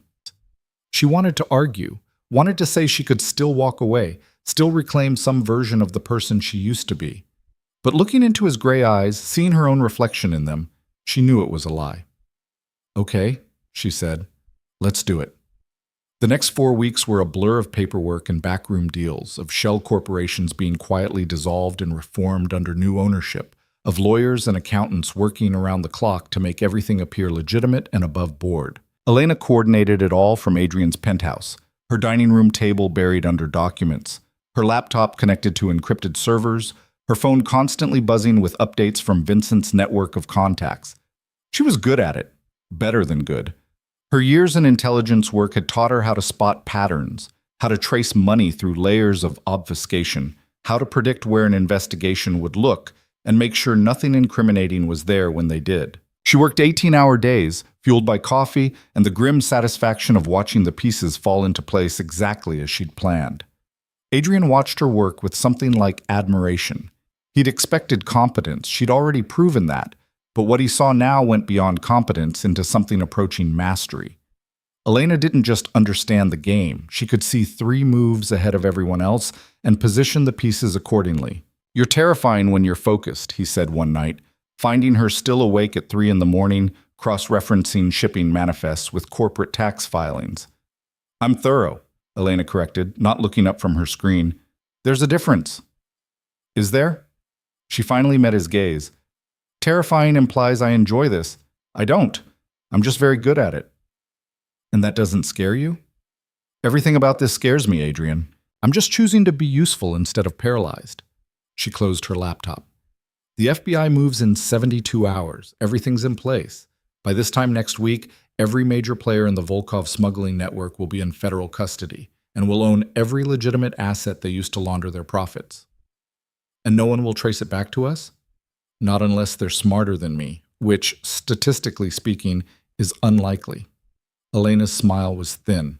I've built enough cutouts and dead ends that even if someone suspects we're involved, they won't be able to prove it. We're ghosts in the machine. Adrian moved behind her chair and rested his hands on her shoulders, kneading the tension from her muscles. You should sleep. I will, after I verify the last set of transfers. But she leaned back into his touch, allowing herself this small comfort. Have you heard from Sergei? No, and that's probably a good sign. If he'd been caught, we'd know by now. The Volkovs would make sure of it. Do you think he'll make it? Long term? Adrian's hand stilled. Honestly? No. He's too recognizable, too connected to the old regime. Someone will identify him eventually. But he bought himself time. Maybe that's the best anyone can hope for in our world. Elena thought about that. About the calculus of survival. About trading years for moments. About the price of betrayal even when it was the right choice. She thought about Sergei somewhere in Eastern Europe living under a false name, starting over with blood money and a death sentence hanging over his head. I used to think the world was more black and white, she said quietly. Good people and bad people. Right choices and wrong ones. Clear lines you didn't cross. And now? Now I think we're all just trying to survive in a world that doesn't care about our moral complexity. We make the best choices we can with incomplete information and live with the consequences. She turned in her chair to face him. Does that make me a bad person? It makes you a realistic one. Adrian crouched down so they were eye level. You want me to tell you you're still good, Elena? That helping me destroy the Volkovs and build an empire on their corpses doesn't change who you are fundamentally. But I can't give you that absolution. Only you can decide what you're willing to live with. That's not comforting. It's not supposed to be. It's supposed to be honest. His thumb brushed her cheekbone. You're not the same person who walked into that cathedral. You're harder now, sharper, more dangerous, but you're also more real. The Elena who lived in Prague and analyzed threats from a distance was playing at life. You're living it now in all its messy, complicated, morally ambiguous glory. Elena leaned forward until her forehead rested against his. I miss her sometimes, the person I used to be. She slept better. Sleep is overrated, says the man who probably hasn't had a full night's sleep in a decade. Adrian's laugh was soft and genuine. Touché. They stayed like that for a long moment, finding comfort in proximity and shared understanding of what they'd become. Then Elena pulled back and opened her laptop again. 72 hours, she said. Let's make sure we're ready. The FBI raids happened on a gray Tuesday morning, coordinated strikes across 6 locations simultaneously. Elena and Adrian watched it unfold from the penthouse, monitoring news feeds and encrypted police scanners, tracking the arrests as they happened in real time. 17 people were taken into custody in the first wave. High-level operators in the Volkov smuggling network, captains, logistics coordinators, the people who made the illegal shipments happen. Their arrests triggered a cascade effect, with lower-level players scrambling to cut deals, to provide information in exchange for reduced sentences. By the end of the week, the entire network had collapsed. Millions in contraband seized, dozens more arrests, the remaining Volkov loyalists scattering to the winds. And through it all, Adrian and Elena's names never appeared. They were ghosts, shadows, uninvolved parties who just happened to be in the right position to acquire the legitimate assets when they came up for sale at bankruptcy auctions. Vincent brought champagne the night the last acquisition went through. You did it, he said, pouring 3 glasses. The Volkov empire is officially dismantled, and we control everything of value they left behind. Not everything, Adrian corrected. We control the infrastructure. The real value is what we build with it. Elena took her glass but didn't drink. She was staring at a photograph on the mantel, one she'd found in Isabel's belongings, 2 twin girls, maybe 6 years old, smiling at the camera with identical gap-toothed grins. Before the adoption, before the separation, before everything that came after. Elena? Vincent's voice was gentle. Are you all right? She set the champagne down untouched. I need some air. Elena walked out onto the penthouse balcony, the Chicago wind biting through her sweater. The city sprawled beneath her, indifferent and eternal, continuing its endless cycle of birth and death and transformation. Somewhere down there, people were living ordinary lives, waking up, going to work, loving and fighting and dreaming of futures that didn't involve murder and revenge and empires built on ashes. She'd been one of those people once. It felt like a lifetime ago. The balcony door opened behind her. Adrian's presence, by now, was familiar enough that she didn't need to turn around to know it was him. Having second thoughts? He asked. 100th thoughts. Maybe 1,000th. Elena kept her eyes on the city. We won, Adrian. We destroyed the people who killed Isabel. We took everything they had and made it ours. We did exactly what we set out to do. But she's still dead, and nothing we did brought her back. Elena's voice cracked. I don't know what I thought. That revenge would feel different, that justice would fill this hole inside me, but it didn't. It just made the hole bigger. Adrian moved to stand beside her, his shoulder brushing hers. For a long time he said nothing. Then, quietly, Isabel used to stand out here too. She'd spend hours watching the city, and I'd ask her what she was thinking. She always said the same thing, that from up here everything looked so small, so manageable, that all the problems that seemed insurmountable from street level were just patterns you could see clearly from the right distance. Elena finally looked at him. She was wiser than I gave her credit for. She was wiser than either of us. She saw the best in people, believed in second chances, thought the world could be better if we just tried hard enough. Adrian's smile was sad. I used to think that was naive, but now I wonder if she was the only one of us who had it right.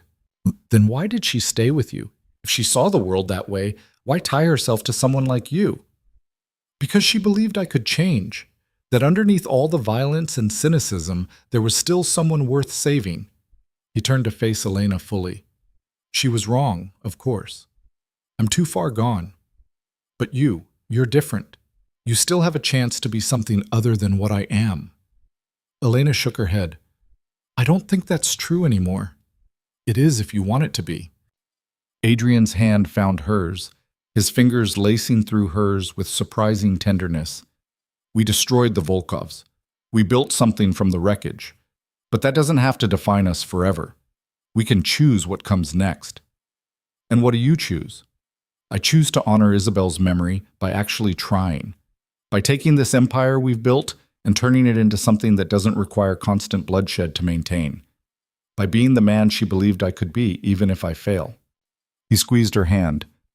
And I choose you, Elena, not as a replacement for your sister, not as a tool or a weapon, but as a partner, an equal, someone who understands this world and can help me navigate it without losing what's left of my soul. Elena's eyes burned. She wanted to tell him it was too late for both of them, that they'd crossed too many lines and made too many compromises. But looking at him, really looking at him, past the cold exterior to the grief and hope and desperate longing underneath, she saw something she recognized. She saw herself. Okay, she said finally, we try. We build something better. We honor Isabel by being more than just survivors. She pulled him closer. But I need you to promise me something. Anything. Promise me that if we start to become the monsters we're fighting, if we lose sight of why we're doing this, you'll tell me. That we'll tell each other, because I can't do this alone, Adrian. I need someone who will hold me accountable for the choices I make. I promise. His forehead touched hers. And you promise the same? I promise. They stood like that as the city hummed beneath them, two people who'd found each other in the worst possible circumstances and somehow forged something that felt like hope from the wreckage. The next 6 months transformed everything. The legitimate businesses they'd acquired from the Volkov network were restructured, cleaned up, made profitable through actual business practices rather than criminal activity. Adrian stepped back from the day-to-day operations of his family's less legal enterprises, delegating to trusted lieutenants while he focused on expansion into technology, real estate, venture capital. Elena became his chief strategist, the person who saw patterns and opportunities others missed. She was brilliant at it, identifying undervalued assets, predicting market trends, negotiating deals that left everyone thinking they'd won, even when she'd secured the better position. The business world, it turned out, wasn't so different from the criminal one. Just different rules, different stakes, same fundamental game of power and leverage. They were good together, complementary. Where Adrian was instinct and intimidation, Elena was calculation and charm. Where she got too deep into analysis, paralyzed by variables, he made the decisive call that broke the stalemate. They pushed each other, challenged each other, built something that was genuinely impressive by any standard. But it wasn't without cost. There were still threats, rival families who tested their boundaries, former Volkov associates who wanted revenge, federal investigators who circled closer than Elena was comfortable with. They handled each threat as it arose, sometimes with negotiation, sometimes with carefully applied pressure, and once, memorably, with violence that left Elena awake for 3 nights afterward, staring at the ceiling and wondering when she'd become someone who could order a man's death without hesitation. Adrian held her through those nights, not offering platitudes or absolution, just presence.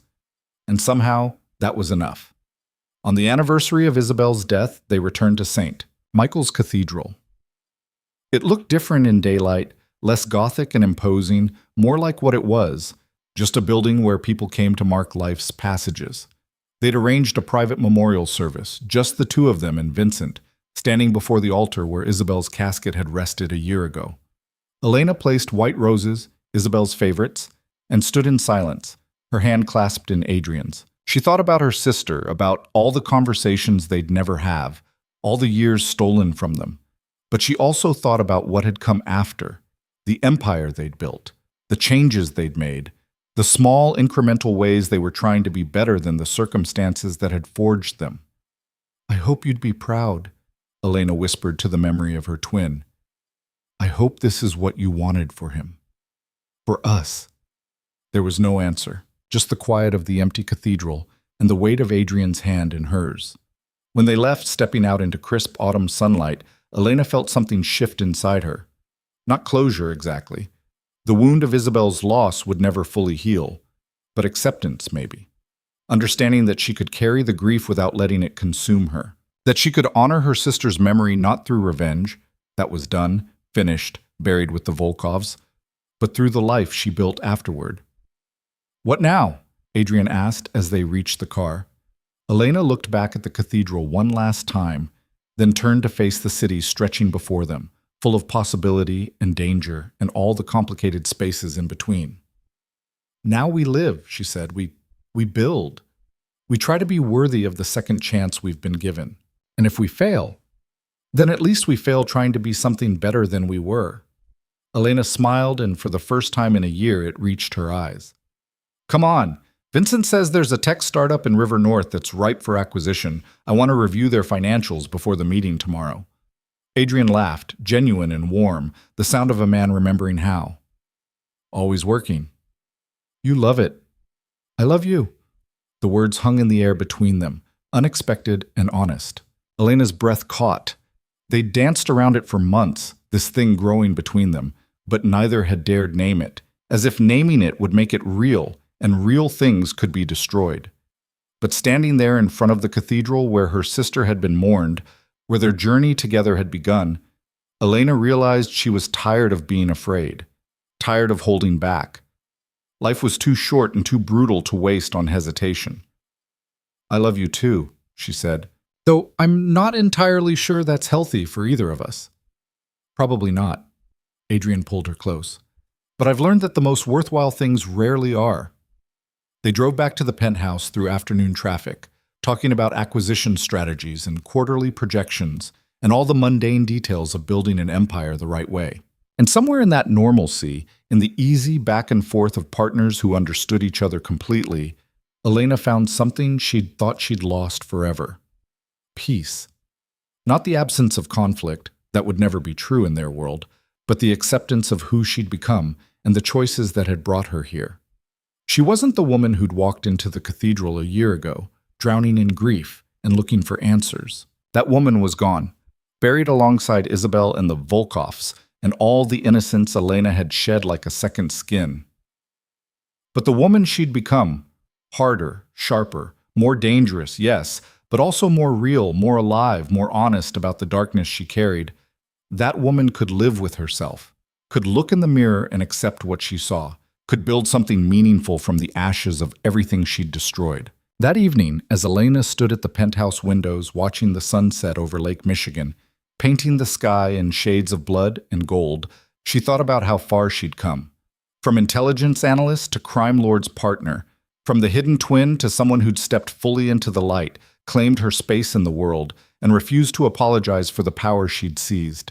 She thought about Isabel, who'd been kind and soft, and believed in second chances, who'd loved Adrian despite, or perhaps because of, his darkness, who'd died for being in the wrong place at the wrong time, a casualty of a war she'd never wanted any part of. And Elena made a silent promise to her sister's memory, that she would use this power, this empire, this partnership with Adrian, to make sure fewer people ended up as collateral damage in wars they didn't choose. That she'd build something that, while perhaps never purely good, would at least tip the scales toward justice more often than not. It wasn't redemption. She'd never be innocent again. But it was purpose. And in a world as morally complicated as theirs, purpose was enough. Adrian joined her at the window, 2 glasses of wine in hand. He passed her one, and they stood in comfortable silence, watching the city transform from day to night, from one phase to the next. "To Isabel," Adrian said quietly, raising his glass. "To Isabel," Elena echoed, "and to becoming worthy of the second chance she gave us." They drank, and in that moment, Elena understood something fundamental. Her sister's death had broken her, but the breaking had been necessary. Like a bone that needed to be reset before it could heal properly, Elena had needed to shatter the person she was in order to become someone strong enough to survive what came after. She wasn't Isabel's replacement. She was something entirely her own, a weapon forged in grief, sharpened by revenge, and tempered by the choice to be more than just the sum of her worst moments. And standing there beside Adrian, looking out at their city, their empire, their hard-won future, Elena Voss, survivor, strategist, partner, and force of nature, finally allowed herself to believe that maybe, just maybe, they'd earned the right to more than just survival. They'd earned the right to actually live. The story didn't end there, of course. Stories like theirs never really end. There would be more threats, more challenges, more impossible choices requiring them to sacrifice pieces of themselves for the greater goal. But those were battles for another day. Tonight, Elena was content to stand in the gathering darkness with the man she loved, honoring the memory of the sister she'd lost, and facing whatever came next with clear eyes and an unbreakable will. She'd walked into a cathedral as a ghost, invisible and powerless. She'd walked out as something far more dangerous, and she'd never looked back.